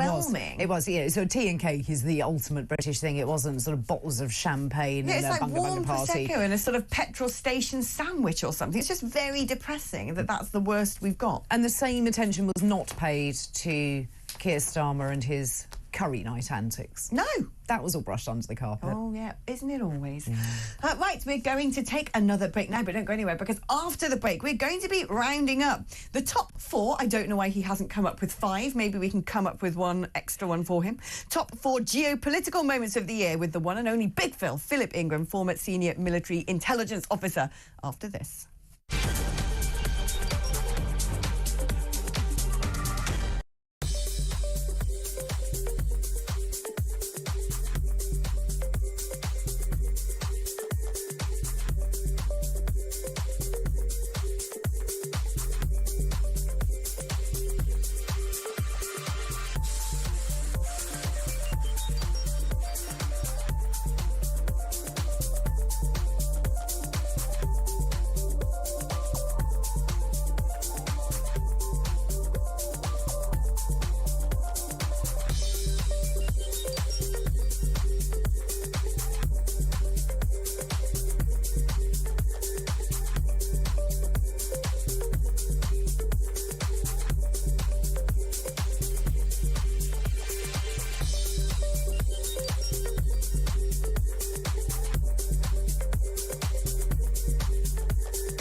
across the UK.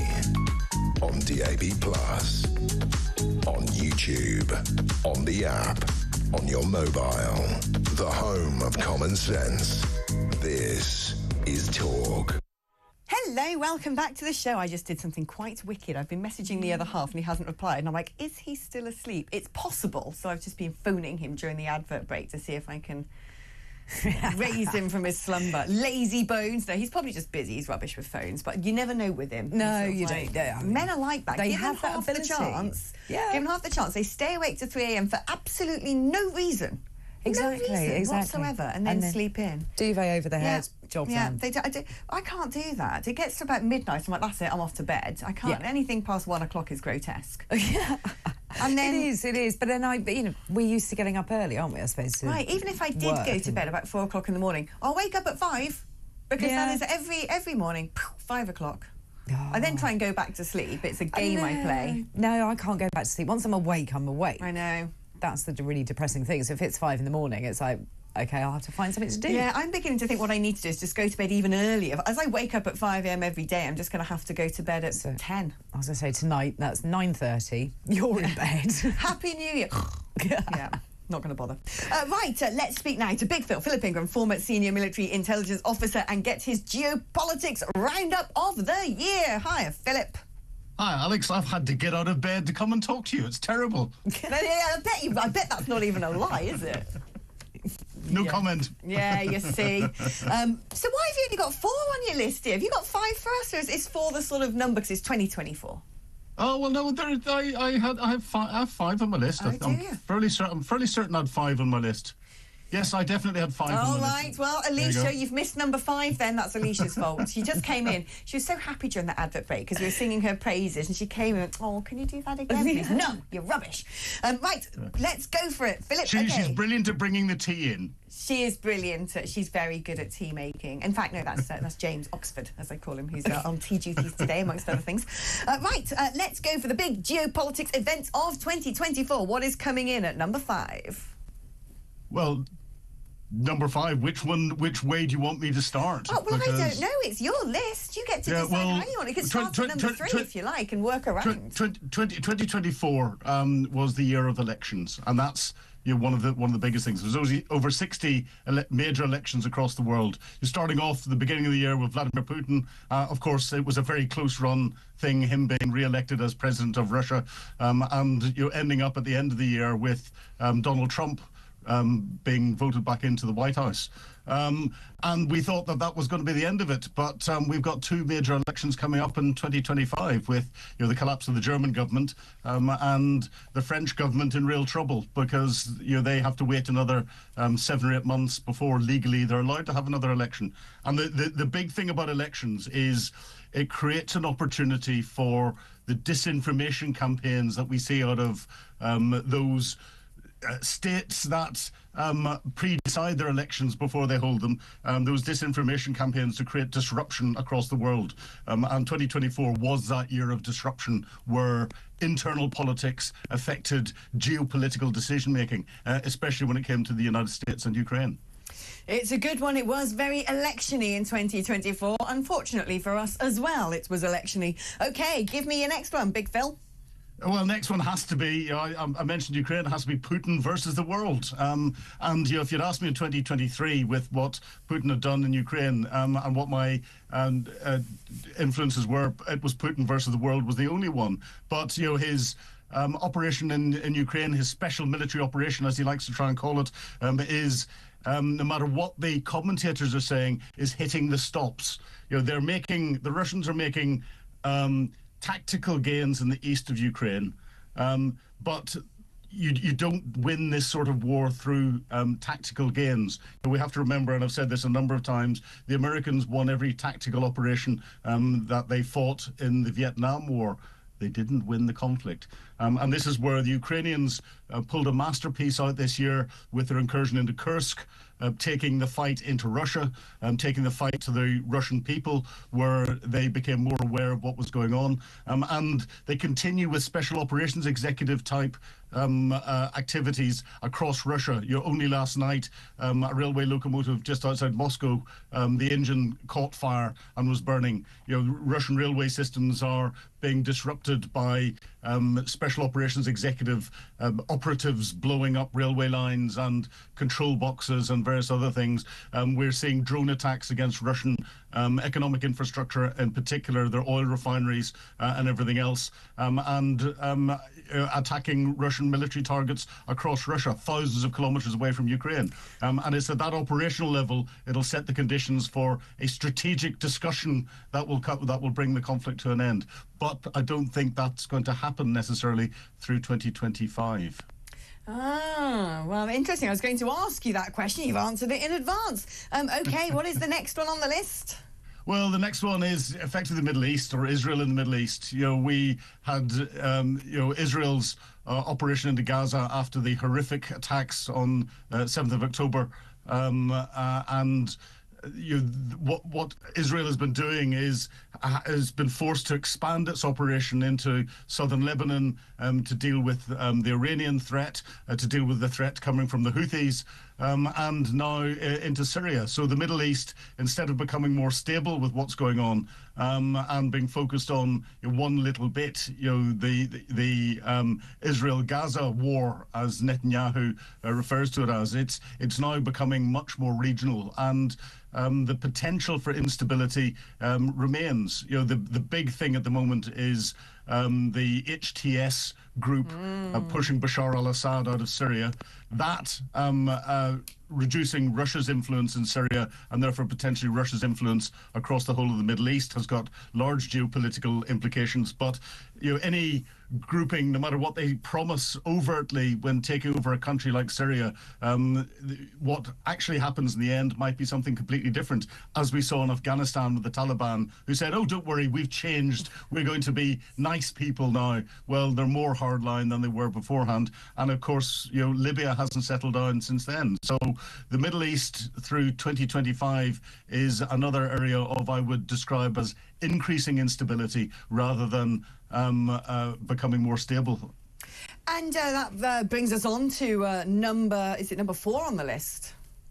Well, number 4 is Southeast Asia and China, and with China, we're seeing Chinese hacking activities going on around the world. We're seeing Chinese ships breaking internet cables and other cables in the Baltic and elsewhere. But we're also seeing China increasing its activity around Taiwan and practicing blockading Taiwan and practicing invasion maneuvers for Taiwan. But it's also carrying out other operations where it's trying to bully the Philippines off some of the islands that the Philippines owns in the Paracel and Spratly Islands, stopping the Philippines from reinforcing and taking food and supplies into some of their islands. And the Chinese Coast Guard are doing that quite forcefully, using water cannon from their ships. China is growing its national geography by creating artificial islands, which then means that they've got a 12-mile nautical limit around it that they physically own. They've then got a 200-mile economic zone around them across the Paracel and Spratly Islands as they try to gain control over the South and East China Seas. And that is creating an awful lot of instability in there. At the same time, China is increasing its Belt and Road initiative. It's effectively bought the whole of Africa. It's bought most of the stands, the Kazakhstan and Uzbekistan and elsewhere, and is now moving heavily into South America and working that quite hard. But at the same time, it's building its military up. It's professionalizing its military. It's just brought out 2 new stealth and they put out a 6th generation fighter and bomber aircraft, and they're building the equivalent of the Royal Navy in numbers of ships and power projection ships, so aircraft carriers and assault ships. They're building the equivalent of the Royal Navy every 12 months or so. So China is expanding dramatically, and it is probably the single biggest long-term threat from a world geopolitical issue. And of course, we've got China, Russia, North Korea and Iran all forming this axis of evil that we're watching. And does number 5 bring us to anywhere positive? Well, we don't know. It's Donald Trump, and we can't talk geopolitics unless we talk the uncertainty that the Trump election has brought into people's lexicons, because it will affect defense budgets. He will bully Europe. He will bully the EU. He will bully other countries around the world, because from a geopolitical perspective, world leaders don't like is unpredictability. And the one thing that you get from Donald Trump all of the time, even if you're in his inner circle, is unpredictability. And that's what has been on the lips of most of our global leaders and leaders of different groups, ever since the run-up to the US election and post-election. And we're seeing an awful lot of leaders going off to Mar-a-Lago, and I'm sure they're not playing golf with Donald Trump. They're sitting there trying to massage the way he's going to treat them in the future. And we're hearing of trade tariffs. We're hearing of what he might do in Ukraine or might not do in Ukraine. Of course, Vladimir Putin has responded in the only way a good old Russian spy would do, by getting as many naked pictures of Melania Trump as he possibly can and broadcasting them all over Russian national television. Is that right? I missed that story. Oh no, he did that. That was after a phone call that supposedly happened between Trump and Putin, that Putin's team said never happened. But the day after that phone call that the Russians deny ever happened, Russian national television broadcast naked pictures of Melania Trump for a period of time all over at peak times in the early evening. Well, to be honest, she's a very attractive lady, so and that was her job for a while. That was her job for a while, taking her clothes off to get photographs taken. I didn't know that. I like Melania Trump. I think she's quite solid. Anyway, thank you, Philip Ingram. I think that 2024 is a very geopolitical year, actually. People started saying the word geopolitics. I've loved it for a long time, and people sort of joined me in my appreciation for looking at all the various axes of the world shaping up, and power struggles, and the four-dimensional game of chess that takes place. Understanding where places are in the world, because I don't think that most places were considered by people prior to all of this. Right. Yeah. So they didn't really understand the proximity of Syria, Russia, Turkey, Iran. Don't know where they are on the map. And everyone became an armchair expert in everything, overnight, didn't they? Yeah. Right, we're going to a break now. Calm down, Alicia. Blimey, I'm going to lose an eardrum if you shout that loud again. We're going to an advert break. But don't go anywhere, because when I come back, we're joined by my mum's favourite, Rakib Ehsan, political commentator. He's going to be talking about the big migration stories of today, because guess what? Every day, there's a migration story. I'm back after this.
Across the UK, on DAB+, on YouTube, on the app, on your mobile. The home of common sense. This is Talk. Hello, welcome back to the show. Now, apparently, would you believe it? Tony Blair, when he was Prime Minister, ignored pleas to delay freedom of movement for EU migrants. He was urged by Jack Straw, amongst others, to be careful about throwing open the door to the EU accession nations.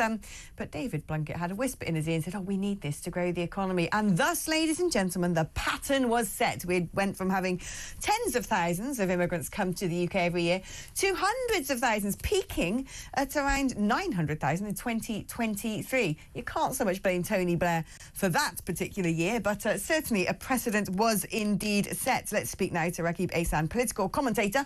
Rakib, great to have you back on the show. I mean, Tony Blair really was the sort of forefather of mass migration, wasn't he? Oh, no, absolutely. And I think what's really interesting for these revelations is the degree of worry within the Labour government. You mentioned there Jack Straw, who at the time was Foreign Secretary, but also John Prescott, who was Deputy Prime Minister. They were very concerned about the impact that the 2004 Eastern enlargement within the EU would have on the migration figures, which turned out to be very poorly predicted. The projections were wide off the mark, as they often are. And there are people within the left more generally. I remember back then, even though I was only 14 years of age, I did actually keep a close eye on these kind of things. Is that people were very concerned about the impact that increased immigration might have on the sustainability of the welfare state. John Prescott himself talked about the potential impact on the availability of social housing. And also people talked about the impact it would have on wages, especially in sectors such as construction. But it seemed like these concerns, which were expressed within the left and indeed within the Labour government at the time, it seemed like Tony Blair didn't take them as seriously as he should have.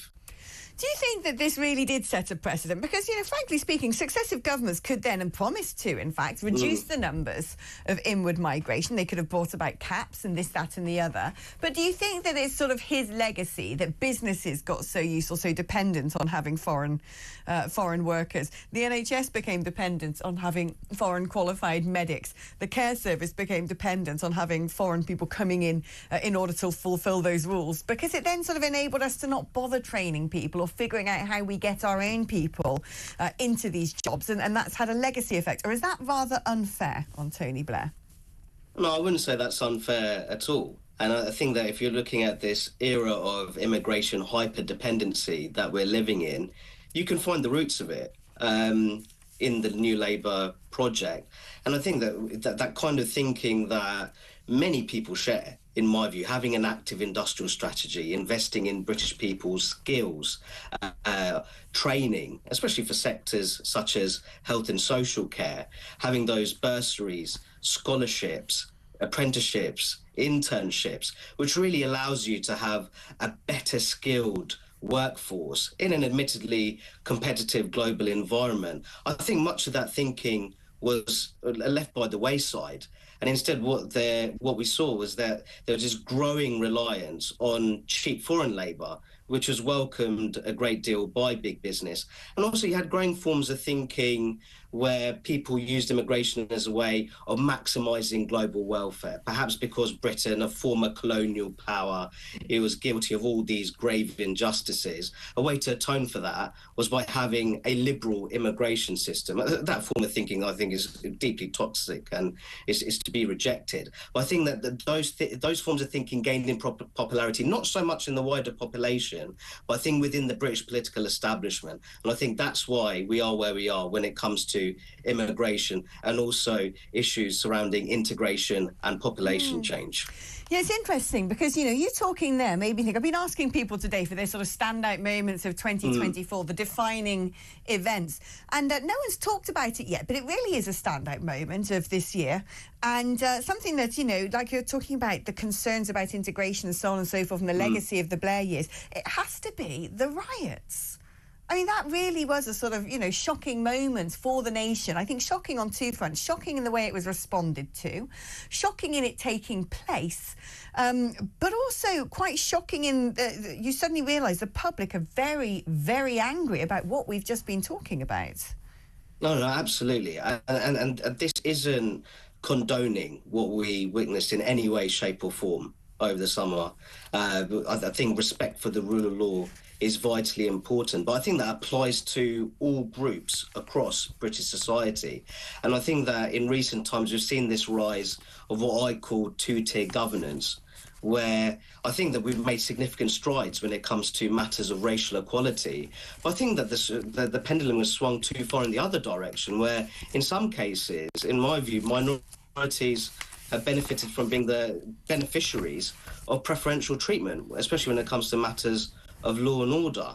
And I think that the worry is, for me, is that if the Labour government will not learn from the lessons of the riots, and in my view, I think a really big where's he gone? problem. Of course, we have industrial scale legal immigration. Oh, Akeem, it's going. We've lost your connection. Can you still hear me? Oh, you're back! Yay! Best moment of 2024 just happened. We got Rakib back. Sorry, my apologies. Don't you worry about that. It's tech, it's life, it's what happens when you have to deal with computers. Quickly before I let you go, there's a story here a couple of stories. One is of a migrant who apparently murdered his mum and his brother. But was allowed to stay in the UK because he felt anxious about being deported. What on earth is that? And then another one here. The Home Office tried to halt the private prosecution of a prolific foreign shoplifter who police had failed to arrest for 7 separate store thefts. Why? Why are they... This guy's an illegal Romanian migrant. Police failed to turn up to a Specs store in London on each of his 7 shoplifting raids. Why have we gone so blimmin' soft? To ultimately prioritise the individual rights of dangerous foreign criminals over the safety of law-abiding British citizens. I don't care much for whether a dangerous criminal who's been convicted in their homeland of killing their own mother and their own sibling, if he feels anxious, if he was to be deported to his country of origin. That's of no concern to me, because ultimately what needs to be prioritised in these kind of situations is the safety and security of the British public. So I think that we need to have a discussion about our human rights framework and also our relationship with the ECHR. I think that's something that needs to be discussed more as we head into the future. Well, here we go. Maybe 2025 is the year for it, but under a Labour government, I doubt it, sadly. Rakib, it's been a pleasure talking to you throughout 2024 and looking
the UK. On DAB+, on YouTube, on the app, on your mobile. The home of common sense. This is Talk. Hello, welcome back to the show. Now, of course, it is New Year's Eve, which means we get to find out who is in the New Year's Honours list. Well, we kind of knew already, didn't we? Yes. So the story's already come out, but we're just doing it again because it's New Year's Eve, as is everybody, really. No news around today. No. You noticed that? There really nothing's- isn't. There's The just weather, no news. the weather and honours, that's it. That's it. And the honours list was already out anyway. Yeah, I mean, they So- leak that sort of weeks in advance, so it gives us all something to get worked up about. But normally there's a bit of something knocking about. But today it's just like, I was going through the news apps this morning. Yeah. And I was just like, no. But that's quite good. Not in this job, it's not. But it is. It gives us space to have a look at other things. Like what? Well, what do you want to talk about? Somebody calling us Les Dawson and Roy Barraclough? Yeah, actually, on that, someone's commented on this. I laughed out loud hearing you and Claire Likens to the two Oldham ladies, Sissy and Ada, courtesy of the brilliant Les Dawson and Roy Barraclough. You look nothing like them, thank goodness. I did this morning. But they both loved a gossip. My family used to love these characters, and we also loved that my nana, also from Oldham, didn't think they were funny at all. She didn't recognise that she was just like them. Yeah. And someone said, who dared to compare Alex Phillips and Claire Pearsall to Les Dawson and Roy Barraclough? There I was thinking how feisty they are this morning. Love them. Thank you for that. Well, and then someone earlier called you Emma, wasn't it? And I love this. Someone's just messaged going, oh, her name is Sian, lol. No, it's not Emma. It's not Sian, it's Claire. I have been called worse. And, I will accept these. This is a brilliant one. That's Ian's message. When I worked in Liverpool, the game, the game. Really, yes, yeah. The game. The game was called Celebrity Stiffs. Brilliant. That's really Brilliant. good. I'm nicking this. that, Ian, if you don't mind. I'm now going to change the... That's going to be the title of your title spreadsheet. on my spreadsheet, yeah. It's a great name. Do you I have a love it. WhatsApp group as well? I think you should. You want in, don't you? I want in. You want in. I'm going to set up a WhatsApp group and it'll just be me and you, probably. But, we will do it. We will. It will be there for posterity. Right, let's speak now to Alex Wilson, who is Reform UK's London Assembly member. Hi, Alex. Great to have you on the programme. So there you go. Arise, Sir Sadiq, a man so deserving of a knighthood. I'm sure you agree. Well, I think it won't surprise you to hear that I don't agree, actually. I think what Sadiq Khan has done in his tenure as London Mayor has left a very kind of dark mark on our city. We have a city where it feels far less safe to walk at all hours of the day, a city that's more congested, and a city where it's harder than ever to get on the property ladder. And to reward that record of failure with a knighthood, I think makes a complete mockery of our political system, of our honour system, and I just don't think it's right. How much, when it comes to things like the city being crowded full of people and rising crime, how much of that is Sadiq Khan's fault personally?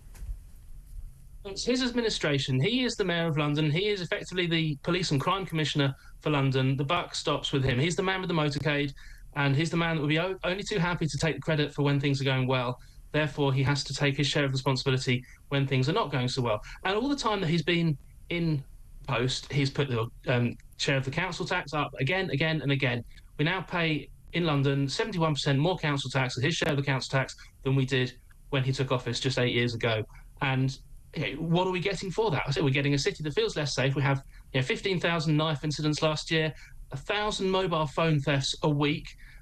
Domestic burglary has effectively been decriminalised. We submitted an FOI request a few weeks ago to the Met and got a figure. We asked what percentage of domestic burglaries in outer London result in either a charge or a summons. It's just 2%. What?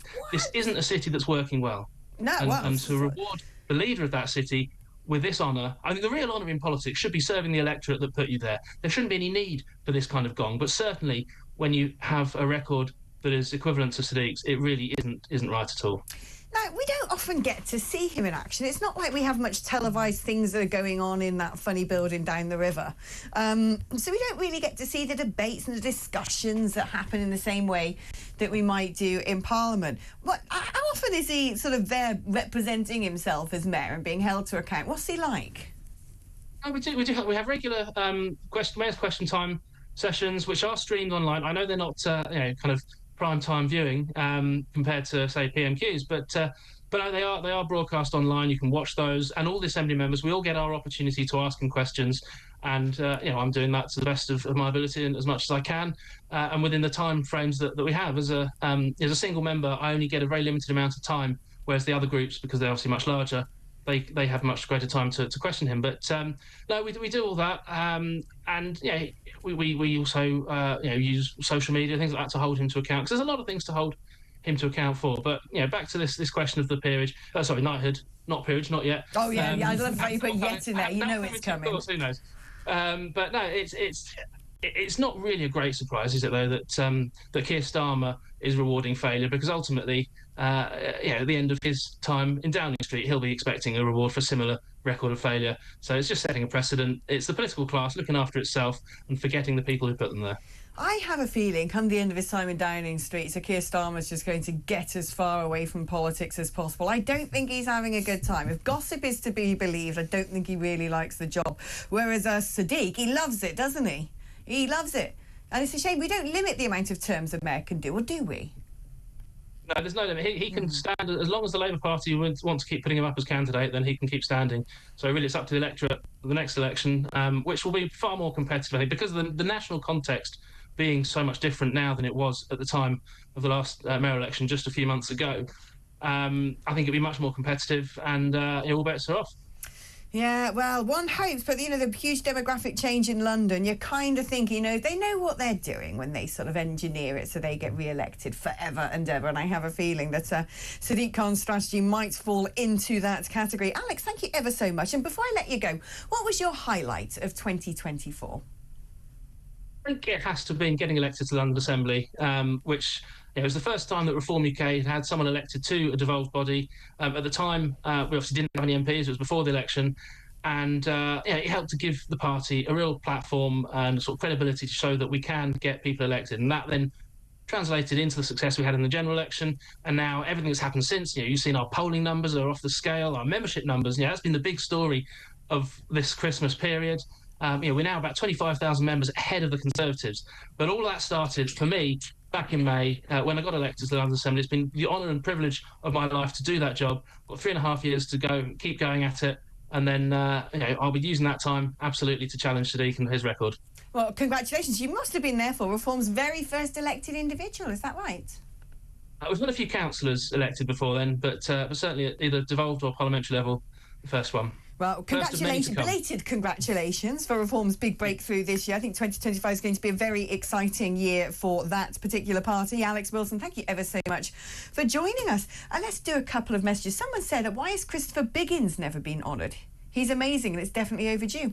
But not the name I would have thought of, but I don't know. Right. Well, services to Christmas pantomimes. Yeah. He's a very nice man. Love panto. Yeah. Good morning, Alex. Watching all those Liberals going into meltdown on the election of the Donald was my favourite moment of the year. Best week's entertainment of my life. Actually, that was good, wasn't it? It was. It was funny. Crying, saying they want to leave America. Half of them are coming here. I'm like, oh, blimmin' it. Can we just do a trade? For every one we have to let in, can one of us escape? Yes, I think we should. Ellen DeGeneres can go to wherever she's gone, and I'll go to Florida. Thank you very much. She's gone to the Cotswolds, where she's getting flooded out. Yeah. Oh, Florida. Regret that decision. Yeah, Florida. I'd like Florida. Now, Mike messaged us about his book. Yes. Yeah. So he sent us information.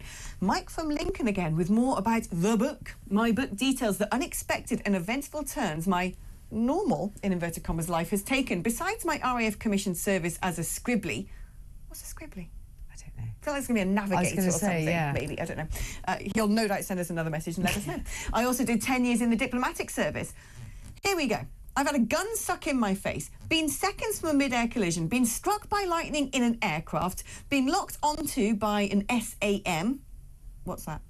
Surface to air missile, maybe? To air, yeah. Made 2 emergency landings, accidentally driven through a Russian missile battery, had a laser sniper sight trained on me in the street, had to deal with a suspected bomb, been the target of at least 1 honey trap, nearly bled to death, rescued 2 children from drowning in India, been threatened by people working for the Azeri mafia, been on a murder ID parade, worked on a movie with 3 Oscar winners, and I might have inadvertently eaten someone.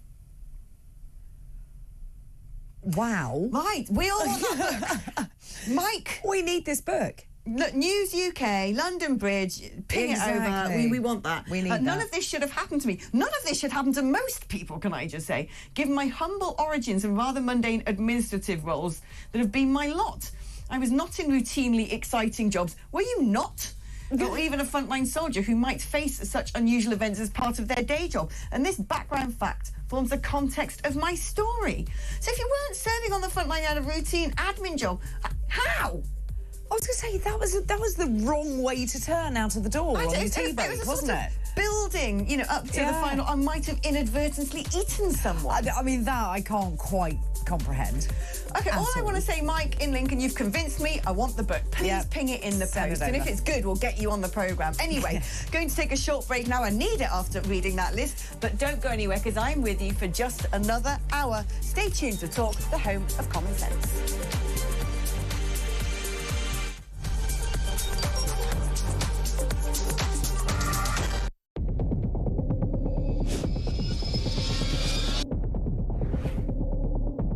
I spoke with His Majesty the King to request the dissolution of Parliament, and we will have a general election on the 4th of July. I have just returned from Buckingham Palace to form the next government of this great nation.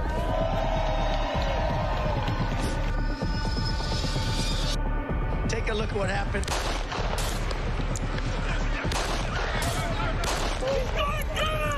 I immediately knew it was very serious, that we were under attack.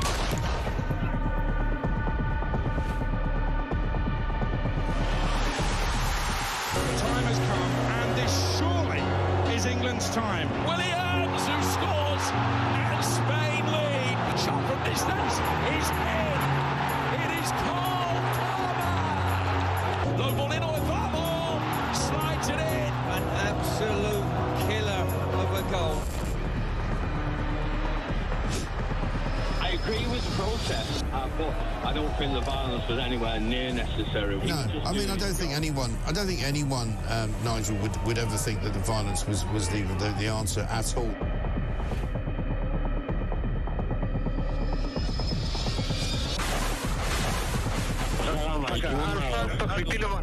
אזרחי ישראל, אנחנו במלחמה.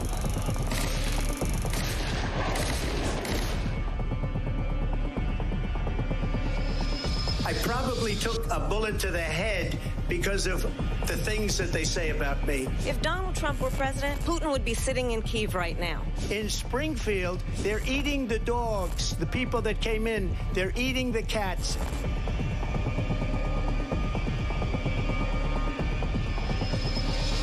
Liberal left couldn't understand that this man could be anything other than the great newsreader, a man of integrity. Is it possible in any way, shape or form that Keir Starmer...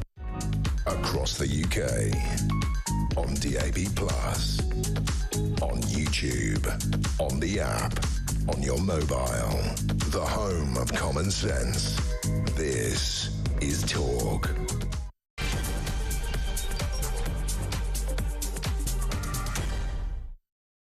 During the advert break, Claire and I have been discussing the game that we're not allowed to play on air, the list of 2025, which apparently Sam in Barnsley has messaged saying, hi, Alex, it's called Deadpool. And then he says someone on his list, but we're not allowed to name people on the list. We're not allowed to... The list doesn't exist. It's not a list. There is no list. No. The rules of the game of the list is you don't talk about the list. Exactly. But you do. It doesn't happen. But you do. My list is there, but I'm not reading it out. No, we'll do that during the next break. This is why we should have some sort of subscription-only service. You know, pay 10 quid a month and you get this sort of red button or something into the studio then you get to hear all the conversation. extra bits, the good stuff. All the gossip. That the Ofcom won't let us proper do gossip on air. The proper stuff, yeah. I think that would be good. That would be good, wouldn't it? But there you go. Right, shall we crack on and speak to Paul Richards, former Labour Special Advisor. Hi, Paul, how are you? Hello, good afternoon. Good afternoon indeed. Did I say good morning earlier, or did I say anything relating to the time of day? I don't think so. Oh, I don't think so. Okay, good. That's good to know, because, you know, sort of, you never know. Does that mean it's Happy New Year in Australia yet? Ooh, we haven't seen the fireworks. It's got to be soon. I have no view on that, I'm afraid. I don't know. It must be somewhere. It's still an hour in Sydney. What's New Zealand's 2 hours ahead of Australia, is it? I did not know that. Very far away. Yeah, New Zealand must be a right old effort to get to. Yeah. Anyway, right, so it's a Happy New Year to New Zealand, but yet to be Happy New Year in Australia.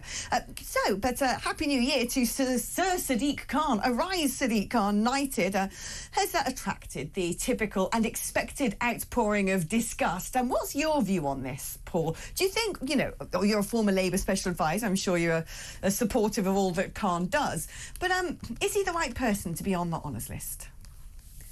Well, he's one person along lots of people who have had knighthoods and other gongs announced in the New Year's honours, including Conservative mayors. And I think he has the largest mandate of any elected politician in the UK, and he's been re-elected several times. So why not? Why pick on him particularly? I mean, either you agree with an honour system that rewards people for public service, or you don't. But why pick on Sadiq Khan? Well, living in London, I can name you plenty of reasons why I'd quite like to pick on Sadiq Khan when it comes to the service to the community. And I didn't realise until recently that we pay that extra bit on council tax to go to the mayor and his mayoring around. And I don't know if I'm allowed to unpay that. Can I sort of go on strike from that payment? I don't think I can. Let's talk as well about... before we do that, what about Baroness Nuji now adding a dame to her litany of titles? Is she a deserving recipient? I mean, look, depending on where you are on the side of the political spectrum, you're going to dislike it, But even if it's from your own team, sometimes you can look at things and be like, well, perhaps not, or why particularly them? Wouldn't this person have been better? So if you were sort of in a position where someone sat you down and said, Paul, I want you to come up with 3 Labour Party figures who should get a gong, would Sadiq Khan and Emily Thornberry be on that list? Well, they are political honours and they are long-standing politicians. And like I say, you either support the system which rewards people from all the political parties or you don't. And personally, I think we need some sort of system of recognising public service. I prefer the honours that go to people that have done fantastic charitable work, for example, or police officers or people who've served the country in various ways. And I think those people, sometimes the unsung heroes, are the far more rewarding or deserving people for these rewards. But it's the system we've got, isn't it? And politicians like to stack up these titles and these gongs, and there we go. I don't think they're any less deserving than anyone else on the list today. I'm rather sad that David Beckham didn't get his knighthood, though. I think that would have been a good one to get, but maybe next year. Yeah, a couple of people have messaged in about David Beckham getting a knight. I'm just so out of the loop with what David Beckham does, really. I'm not sure. Doesn't he have a farm now? Or so? Everyone's got a farm these days. If you've made some money, if you made some cash money, you don't just go to a Cotswolds, you get a small holding. That's the way forward, apparently. Let's speak about Tony Blair. Apparently he ignored pleas to delay freedom of movement for EU migrants back in the day. It was David Blunkett, apparently, who whispered in his ear as then, was he Home Secretary? I don't know. But said, look, we need this to build the economy. We're now sort of stuck with the legacy of that, where we have unbridled immigration, so much so that even Sir Keir Starmer turned around and has pointed a finger at the Conservative government, saying, look at what you have done and don't make excuses. This was by design. If we turned back the clock and you had Tony Blair's ear, would you be saying to him, would you be giving the same advice as David Blunkett and saying, yes, go ahead and do it? Or would you be more Jack Straw? I mean, I was a special advisor just after this period that have been revealed in the papers that are out today. And it's an interesting debate that I kind of remember from the time. I remember council leaders coming in to see the politicians I was working with saying, look, we're really worried about school places and transport and all the rest of it.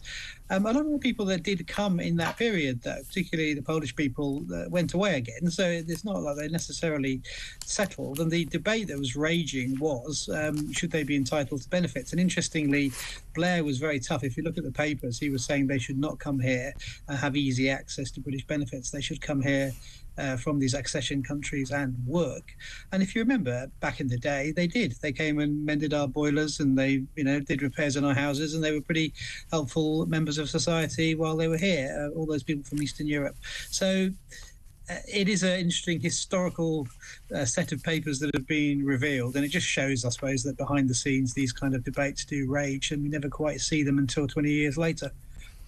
Now let's talk about some of the things that the Labour Party could get up to in 2025, or perhaps what they should get up to in 2025. Going to start on a little story here, which is apparently police have been recording ageist comments as non-crime hate incidents. It seems to me the appetite in the government is to add to the list of potential hate crimes with things such as Islamophobia. Is that the direction of travel, or have we actually reached a point now in society where the Overton window has somewhat shifted and people have said, well, look, this is a nonsense. We need free speech, sticks and stones and all of that, and perhaps we should revisit this legislation, not with a view of expanding it, but potentially scrapping it? It's a really difficult debate, this, isn't it? Because on the one hand, people say, it's just hurty words and, sticks and stones and all of that. But on the other hand, every violent extremism case we've had starts off as non-violent extremism. If you're talking about things like bullying online, that can drive people into terrible situations, and so it's not just words, it's actually violence online through words, and it can lead to much worse things. So I think there is a role for saying what you can and what you can't say in public. I noticed, by the way, Nigel Farage was threatening to sue Kemi Badenoch the other day for saying something that he didn't like. So it wasn't dirty words in that case. He was going to go to law because she called him a fraud, So words do matter. And I think the evidence is that what starts online as bullying, can lead to real-world consequences. In the case of Farage and Badenoch, I think he was threatened to sue her over the accusation that his party he was doing something rather than name calling. Well, wasn't that just her free speech, though? I mean, if you are a free speech advocate, you would say, well, she's free to say that she feels that this was a fraud and he was lying about it. Making an allegation against someone, accusing them of something, of having done something, is different, I think, from calling someone an unpleasant name. But on that, who decides what is unpleasant, what is harmful, what isn't, what constitutes hate crime?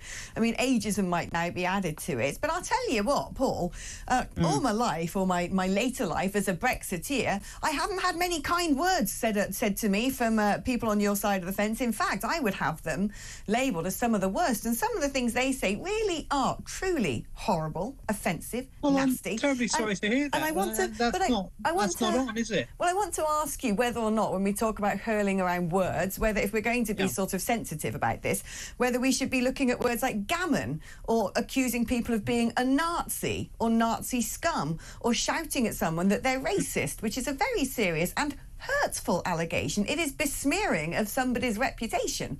It's besmearing of somebody's character, and a very serious thing, I would say, to call somebody. So if we're going to talk about hate crimes and words that shouldn't be used, should we be thinking of adding those to the list for people who, quite frankly, just have a political viewpoint that's, fairly mainstream? I think what you're highlighting there, though, is it's a good point, is that somehow our political discussion, our discourse has become totally debased. And I actually blame social media largely for this, because people will say things online and they'll use some of those terms that you've described there, on left and on the right, to say things to people online that they would never in a million years say in public or in a meeting or face-to-face. And it's sort of become now, it's dripping into real life, where people think they can just go up to anyone, say these horrible things. Our members of parliament are subject to this just every single day of the week. And we've become a sort of brittle, fragile kind of society where people run around just calling each other names without any real proper political debate. I mean, what we need in this country is a well-educated, properly informed electorate who can have debates around things like Brexit and immigration and racism without recourse to name-calling. Isn't that not unreasonable?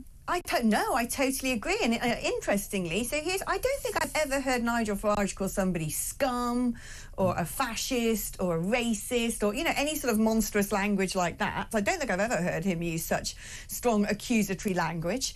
And yet most of the cabinet have used exactly that sort of language and exactly that sort of language against the President of America.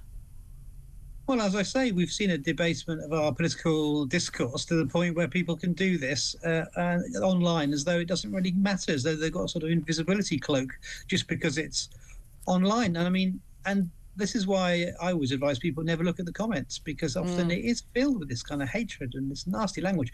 But maybe it's an expression of people's feeling of alienation. They don't want to, they say these things because they don't have ways to say it in a more polite form or structures for that. And that's part of our problem with our politics. I don't want to get too heavy on New Year's Eve, but it's true, isn't it, that, our political system is a bit broken. It is, yeah. I just think, frankly, people call Keir two-tier Keir for a reason, don't they?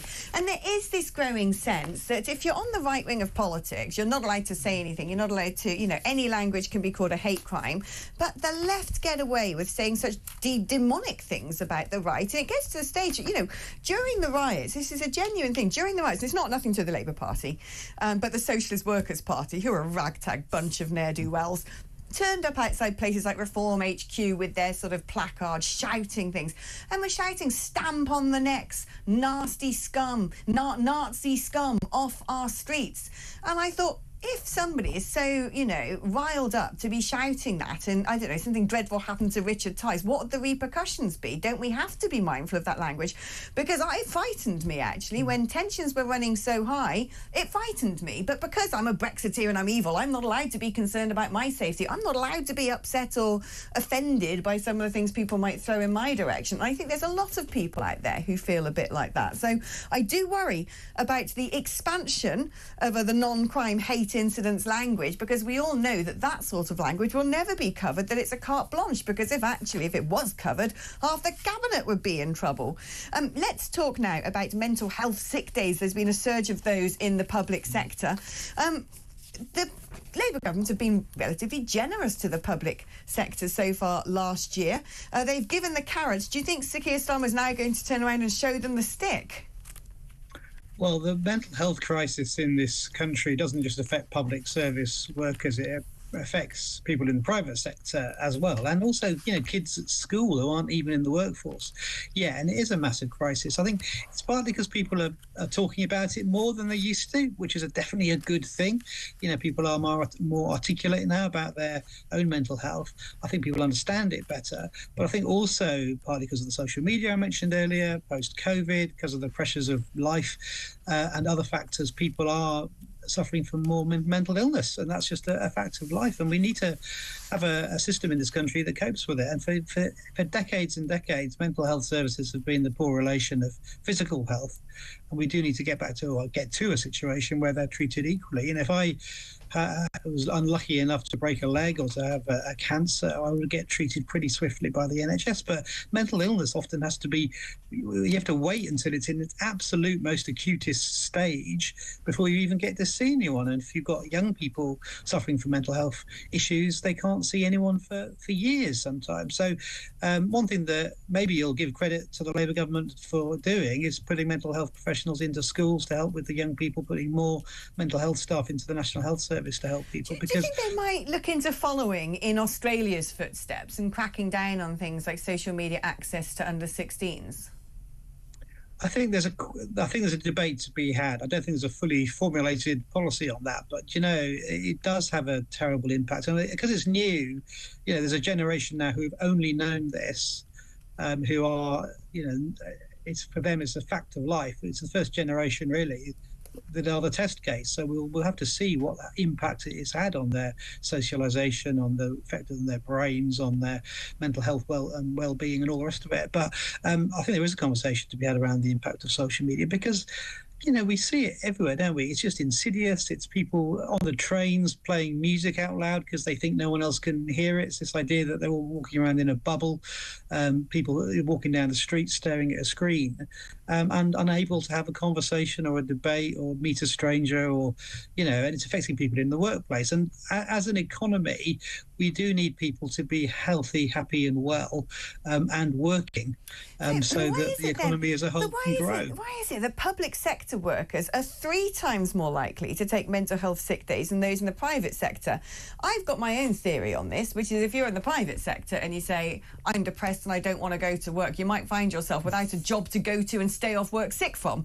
Whereas in the public sector, I just have a feeling there's a lot more HRing, let's say, in terms of protecting the workforce. And perhaps, given they're sitting at home under their slankets doing their jobs anyway, perhaps we just need to get a bit stricter. Well, maybe that's the answer, but I suspect what it is particularly people in the health service, just unbelievable amounts of strain over the last few years and through COVID and out the other side.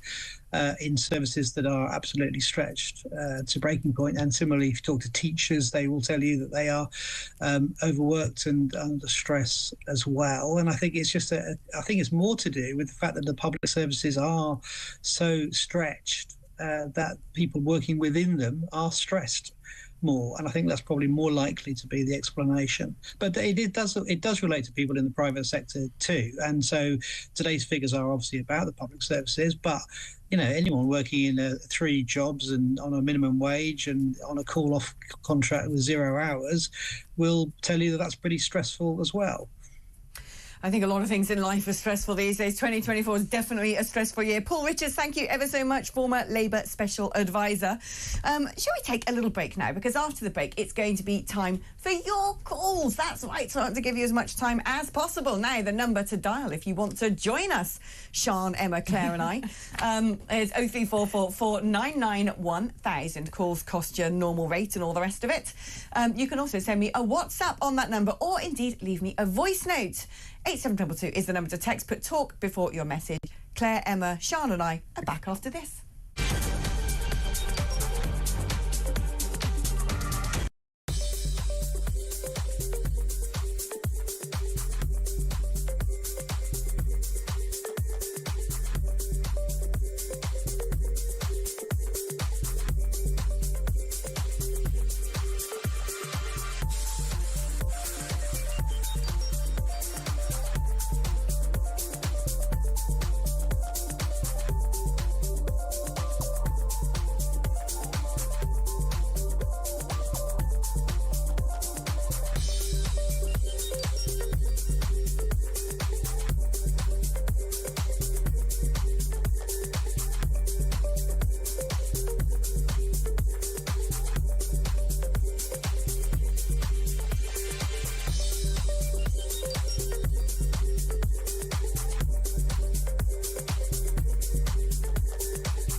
Across the UK, on DAB+, on YouTube, on the app, on your mobile, the home of common sense. This is Talk. That's That's right, we're going to calls now. That was a conversation with myself in my own head because we were playing the game that is not to be talked about during the advert break. And I wasn't paying attention. We came back and I thought, what are we doing now? So I just answered myself. The voice in my head said, what are we doing? And I was like, that's right, we're going to calls, which is an interesting way to begin the penultimate section of the programme. But let's rescue me, shall we, with David in South Wales. Bore da, David. Bore da. Is that Happy New Year? No, that's how are you today? Oh, well, if I could speak any more Welsh apart from Isbity for hospital, that one I can remember. Isbity. The service station is just Gwaizanathau or something. How'd you say that one? I don't know. I don't speak Welsh. Well, you know, you got a Welsh accent. You're called David. I mean, you've got to up the game here a bit. How long yeah. There you go. New Year's resolution. Learn some of your language. Oh, I did not know bits and pieces of it. At my age, I'll never get a vocabulary big enough to do you know, converse. I think at anyone's age, unless you're somehow born in a Welsh-speaking family, that's a language and a half to learn. My word. I do love it, though. It's a delight, you know. There's something quite exhilarating and exotic when you go over the Severn Bridge and all of a sudden it's Croeso I Cymru and you're like, yeah, get in there. It's like proper old language. It's like dragons and Arthurian legends and, you know, and sometimes you're like, I just don't know how to pronounce that. Thankfully, because I worked at BBC Wales and ITV Wales, when it comes to place names, I'm pretty good because you just hear them so often, I can repeat them. When it comes to reading something on, I give up. I don't know. Where are the vowels? And also, you know... We've got more vowels than you. What do you mean? You never use them?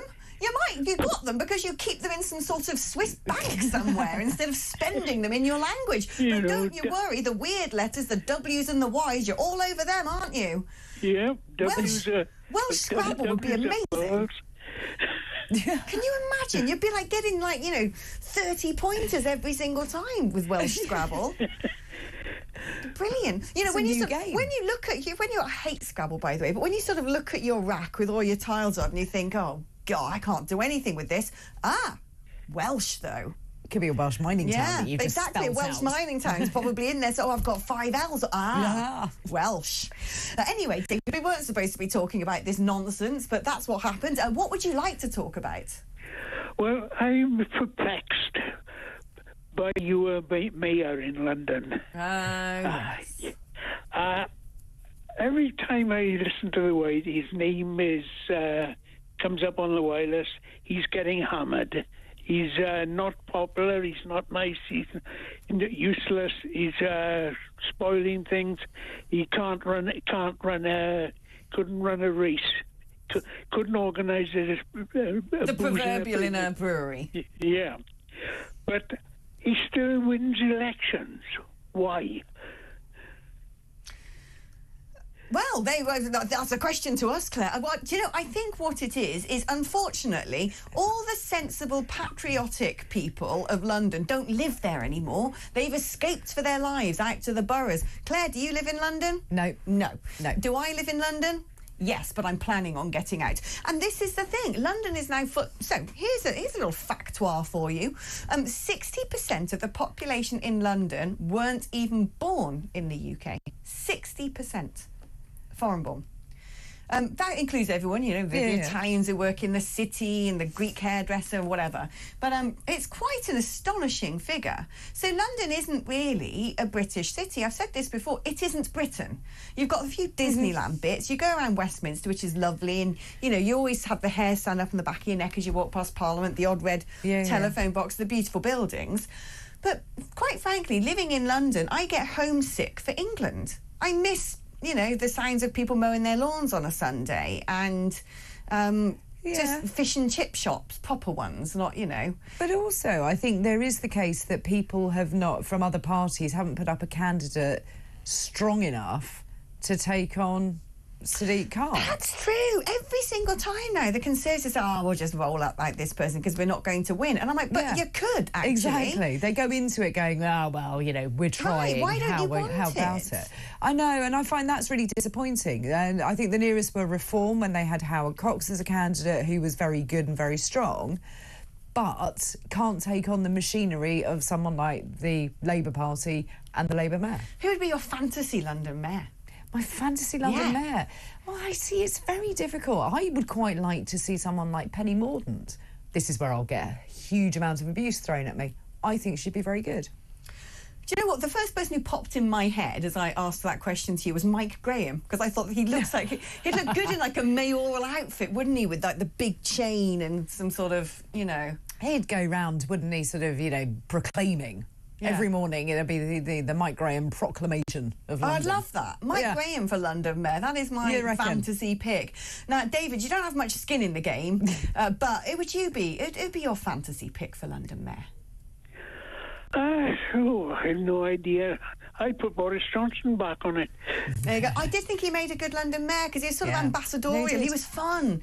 You know, he talks about boosterism, doesn't he? And it did make London seem a fun place. It was very good. He was sort of, I think he was brilliant in that role in many respects. I mean, the thing is that the police went through a bad patch with him, didn't they? That they keep appointing the wrong people as constables, and once they're in, they can't get rid of them. So, you know, that is the biggest problem. Is the laws affecting the working people are too good and keeping people who shouldn't be working. Well, I know the accountability, I think, is sort of suggesting people like the civil service and stuff. They manage to stuff up their jobs and do their work appallingly, and nothing happens to them. It's so true. David, thank you ever so much, my darling. It's always great speaking to you. Let's cross over not other side of the country. It's the same side of the country, and it's a different country, in fact. Do you know, I'm going to learn geography in 2025. Is that your test? We are going to Matt, who's in Cheshire. Hi, Matt. Hi, good afternoon, Alex. Hello, good afternoon. All the best to everyone and all listeners and everybody at talkTV for New Year and everything. Oh, that's kind. You could have said it with a bit more enthusiasm.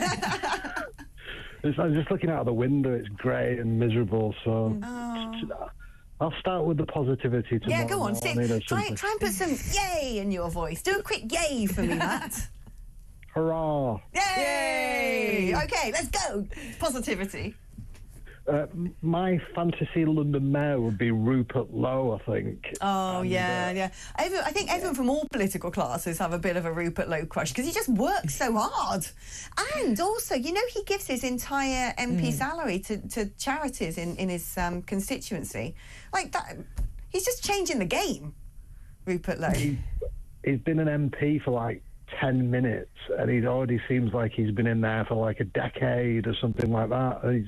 He's statesmanlike, but also he seems like pretty ruthless, and he, more than anything, he's doing what the majority of people want, or at least saying what the majority of people want. Well, he's holding the government to account regularly. Every single day you look on Twitter, there's a Rupert Lowe FOI. He must have like a team of minions just like bashing these things out all the time. But isn't that what MPs are supposed to do? Hold the government to account. Like I said, he didn't change the game. He just remembered how to play it because no one else does. Everyone else seems devoid of their... Most people go into politics, I think. I don't know what you think about this, Claire, but increasingly... Back in the day, when you look at some of the old politicians, even from the 90s, there were ideologues, there were people who had convictions and joined up theories, a bit older in life, who were sort of really passionate, whether from the left or the right. I can think of really good folk on both sides of the political equation.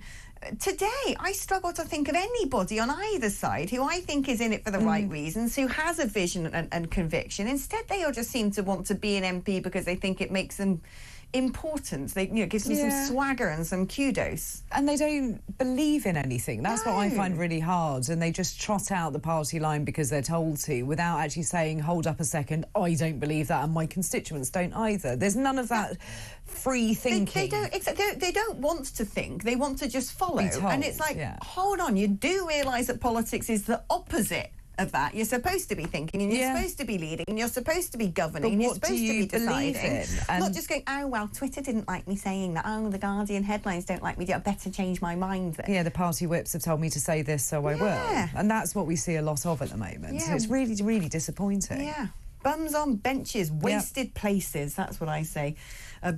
Westminster Palace full of disgraces. Hey! Nice one. I know, thank you. Right, Matt, thank you ever so much. That was Matt in Cheshire. We're going to take another short break now, but when I come back, it's time to turn our attention to the other side of the Atlantic and ask, what might 2025 have in store with the New World Order over in Washington, D.C.? That's coming up after this.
Across the UK, on DAB+, on YouTube, on the app, on your mobile, the home of common sense.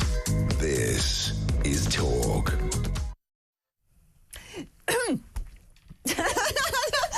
Hello, welcome back. I hadn't used, I hadn't used my voice. That's all I've been doing is using my voice, and then I don't know, something very strange happened, and that's how I decided maybe I should do that after every advert break. Just come back with a keeps everybody on their toes. Yeah, kept me on my toes. That's for sure. You almost jumped out of your seat. Sorry, ladies and gentlemen, I do not know what happened then. It was a sort of mechanical malfunction somewhere in the throat area. Right, let's hopefully try and talk, if I can manage to do that, to Rick Gates, former Deputy Campaign Manager for Donald Trump in 2016. Rick, thank you for coming on the show today. And, well, 2024, great year for you, I assume, for Donald Trump's, the return, Trump 2.0. What is 2025 going to look like? I have a feeling that the first 100 days are going to be crackerjack, that he's going to go great guns in trying to get things done. Yeah, Alex, great to be with you. It has been a chaotic 2024. Hopefully 2025 will bring more success with Donald Trump. But look, he's largely given us the roadmap to what he's going to do in 2025. We saw it through the campaign. We're seeing it early in the transition.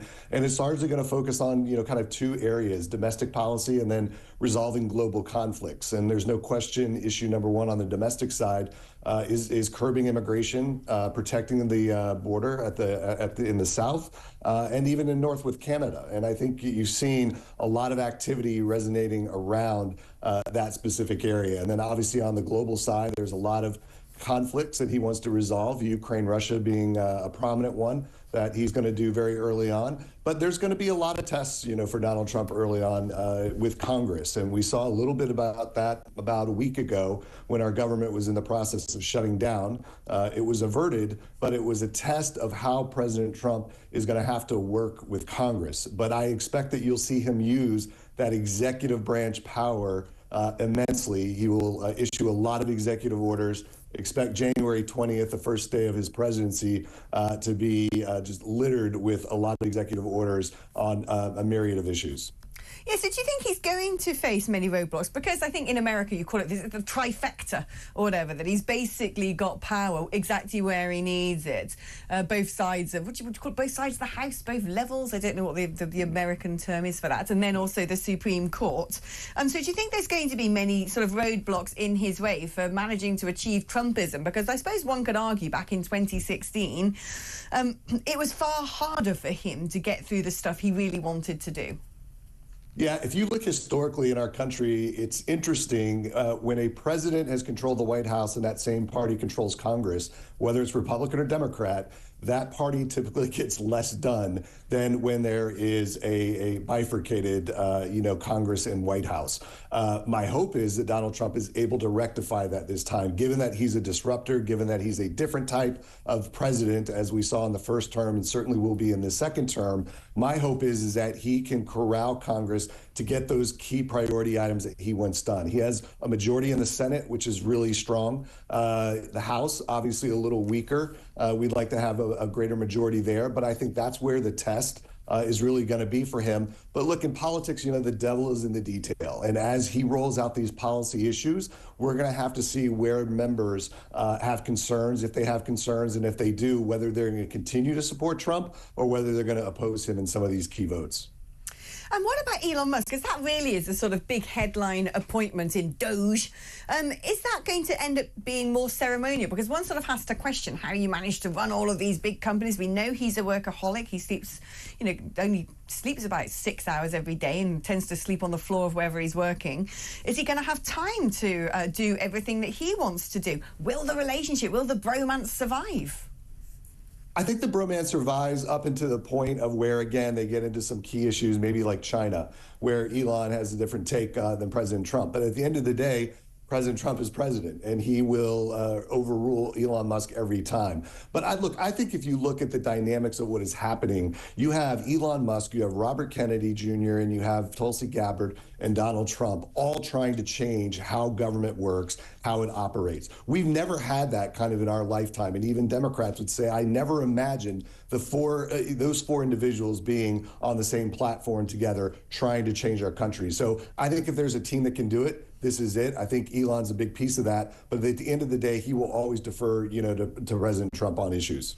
I mean, they're all quite sort of bloody-minded individuals, aren't they? They're all people who have conviction, who have beliefs, who are very confident in asserting their beliefs. Is that a recipe for disaster, though? It's sort of four alphas in one gang, or actually a sort of... Because you were deputy campaign manager for Donald Trump, so you know Donald. There's always the accusation that he's very difficult to work for. He's mercurial. He falls out with people easily. He doesn't listen to advisors.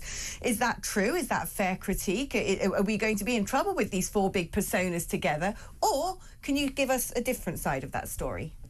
No, look, I think you're going to see some of that. Yes, he is a mercurial in ways, but he also likes to work and negotiate with people. He likes to end up getting some sort of deal closed. It may not be the deal that was, originally positioned from the beginning, but at the end of the day, he wants to show success. His greatest achievement can be approving as much of his agenda as possible and getting those things implemented for the American people. So it comes with risk and reward. I think the team that he has around him is extremely talented, extremely passionate and convicted about those issues, which is why I think it's going to, largely get done. But the issue is dealing with those typical political issues, those politicians that don't necessarily like that type of approach, and I think are going to show some pushback. So I think it'll depend on who has the stronger team. At this point, my money would be on Donald Trump and his team, but we're going to have to see how it develops, over the course of the first few months. Well, we all wish the old new administration, or new old administration, all the best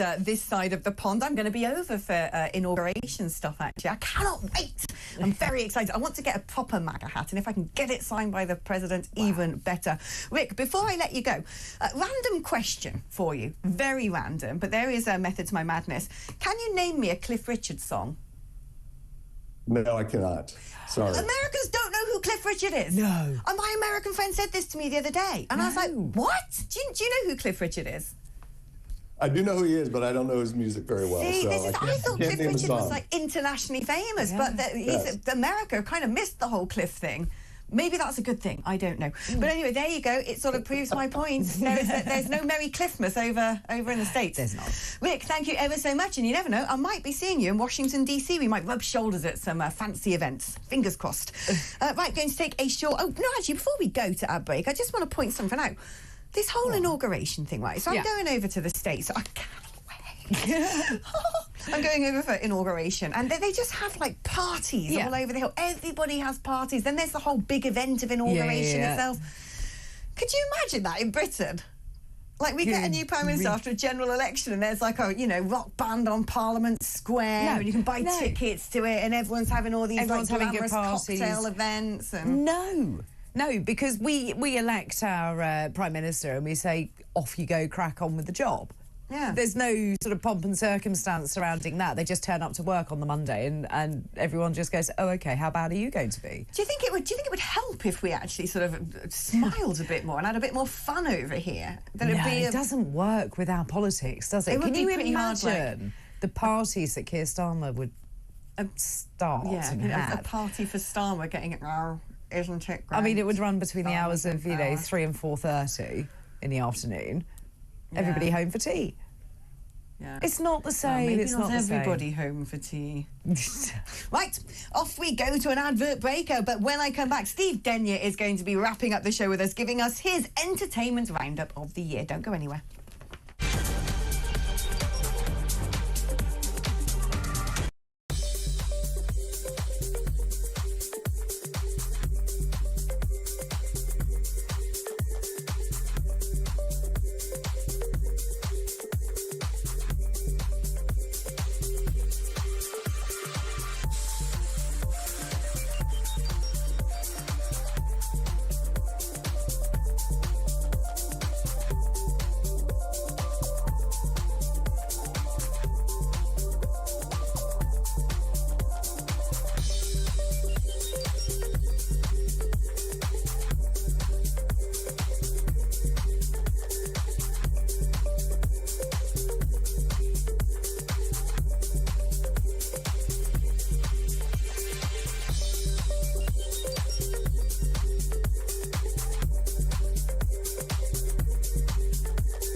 Across the UK, on DAB+, on YouTube, on the app, on your mobile, the home of common sense.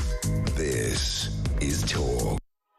Oh, my goodness. Have you just heard that was just Steve Denyer going, all I heard, because I was listening to the chat in my ear, we're going to come back now. Steve Denyer just went, I'll be sitting on my sofa, crying, drinking my own drinks. When? What? Good morning, everybody. Afternoon. Afternoon. Hey. Happy New Year. Happy New Year. Here we are. What a year it's been. Good or bad, do you reckon?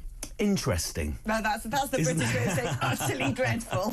The worst. A lot has happened, isn't it? A lot has happened. You very kindly asked me to come on and pick some of the big kind of talking points. Yeah. And then, so I'm kind of trawling through all the big programmes, and lots of big moments this year, unexpected big moments. We're going to start at the new year with, right at the start of this year, with Mr. Bates versus the Post Office, which I watched all of it in one go and was utterly compelled, was furious, was emotional. I've got a little clip. I wonder, this is brilliant. This is 30 seconds of why this programme changed everything this year. Take a look. Let's do it.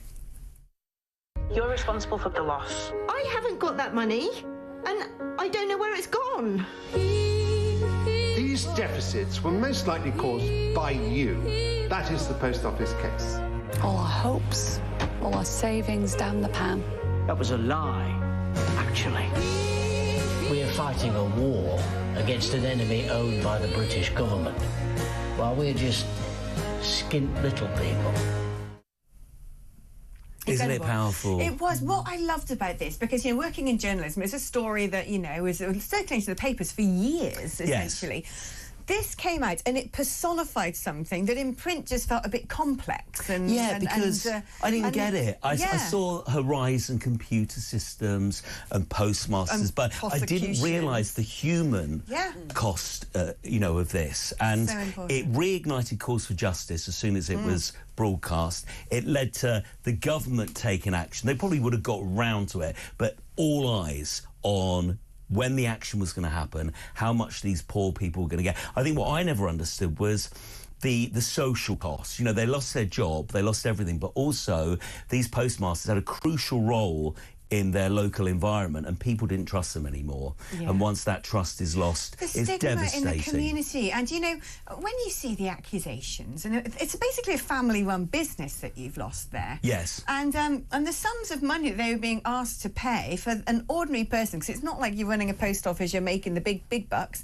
just astronomical. Yeah. And I can't, I mean, I lose sleep over the stupidest little things. Yeah. I cannot imagine that burning injustice of being accused of something so big that you know was not you, that frustration that no one's listening to you, the despair. And every morning these people using this computer system that's been thrust upon them, and you switch it on and your debt has doubled or tripled, and you know, you can see your life crumbling in front of you, and nobody listened. Nobody really listened until this TV show appeared. So it was one of the biggest kind of miscarriages, I think, in British justice. Yeah. And it was sorted thanks to this show. And if you haven't seen it, it's on the ITV player. As I say, 5 episodes. You'll watch it in one go. You'll be furious. I cried my eyes out, actually, watching it. I made me a bit tearful just watching that 30 seconds there. It does. It sort of makes you think, my God. Really emotional. Next up is Baby Reindeer. That was huge. That was massive. And I'm mentioning it because we had such a big moment on Talk. The whole world watched the real Martha, who came in and spoke to Piers Morgan, and this is what happened. Take a look at this. Guilty. You were charged with the harassment of Gerald Dunn and Eleanor Dunn between the dates of the 6th of June 2016 and the 22nd of March 2017. Are you guilty or not guilty? Guilty. My little reindeer.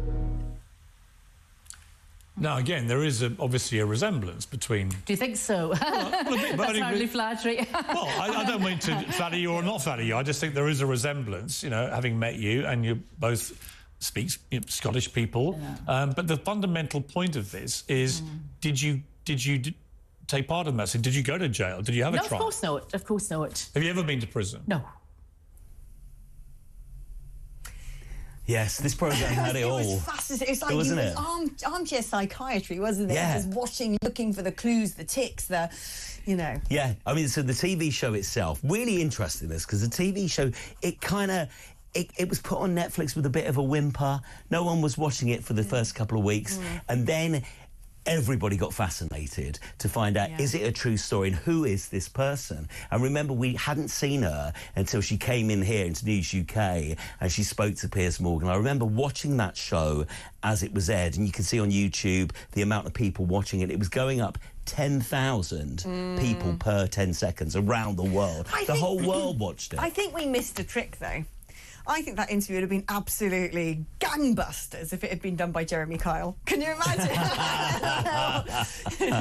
Get the lie detector test out. But the amazing thing is, we're now in the middle of this court case. We've all seen it. I mean, 70 million people have seen this on, and it's quite, it is deeply unsettling. It's constantly surprising. It's harrowing. There are a lot of very kind of emotionally strange people, to be polite, in this series. And one moment you're on his side, and then you're on her side. I didn't feel like I was on his side much at all. Part of me is still slightly sympathetic to her. Well, like, you know, she said she's a troubled woman, to Piers, the thing is, Netflix said this was a true story. I've never been in court. I didn't go to court. I've never been I never, you know, served jail time. And I could be identified within 10 seconds. So when this came out, if you wrote Baby Reindeer, Scottish lawyer, her name popped up. So it's going to be interesting to see what Netflix do. If you watch it on Netflix, you still get "This is a true story." Pops up 2.5 minutes into the first episode. This is a true story. So it's fascinating to see what's going to happen. She's suing them for millions, as you would expect. But what a great TV show. You think she's probably got a solid case, actually? I would think so. I would think so. But Netflix, I mean, you would expect them to be over this legally before they air such a statement. This is a great narrative, and it doesn't matter. She can sue or just pay. I mean, they must have a lot of money in the bank, old Netflix. There's very few of these shows where we all watch it, we all have an opinion, we love it, we get behind it, and this is the show of the year, I think. That's true. Right. Good one. Shall we talk about some people that we lost this year, some surprises, and some sadness? I mean, Dame Maggie Smith, I think, you know, it's one of those rare occasions where you go on social media and everybody had a memory, an RIP message. Meme. This lady's career is 7 decades, and she won all of the awards, 2 Oscars. What I loved about her, reading about her life, is she very much loved the stage work, which she wasn't that famous for, you know, the Shakespearean works. The stuff that she didn't like was the stuff that made her a household name. So, like, you know, your Harry Potters, Downton Abbey. She hated Downton Abbey because, because, I mean, she's so legendary, but she said that was the moment that she started getting bothered. So when she started to, she loved going to the theatre, but when she went to the theatre and people wanted autographs and selfies, it kind of got in the way. She was an actor's actor, and she did it all. And I think she loved the, you know, the instant kind of fever of being on at the theatre. You know, the fact that you can see the audience. The sort of immediacy of it. Yes, exactly. Yeah, could you imagine if all the listeners right now sort of sat, I'd be terrified. I really hate public speaking. I can sit and do this because that amazes me, but you don't like it in person. Box, you know, nobody's out there really.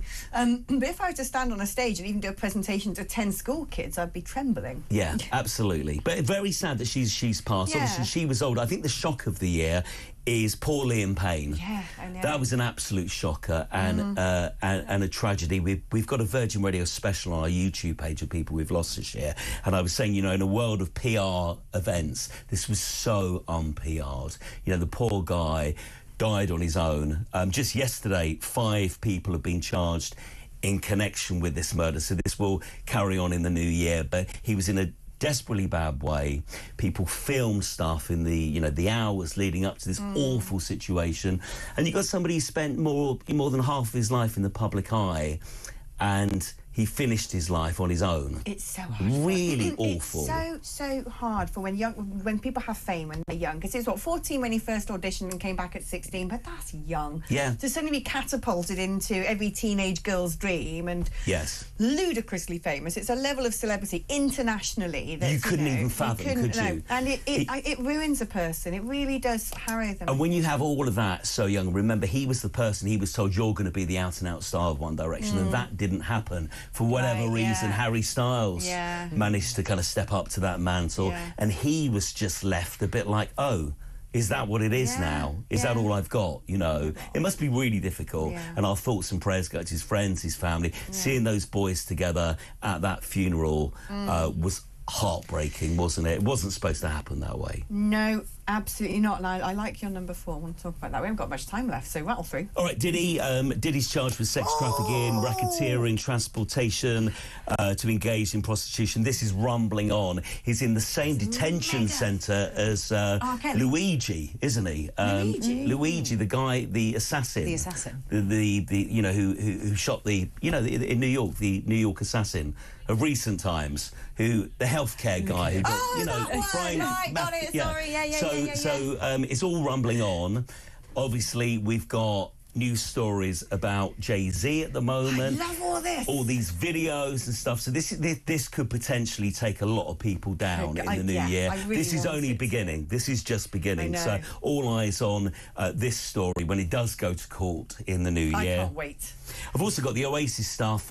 Dynamic pricing was the new term that we learned this year. Oh, right, yeah. Because of these poor people who spent 8 hours trying to get Oasis tickets. They never thought they'd go and see this show, and they were quoted £150. At the actual time when they had to pay for the tickets, they went up to £400.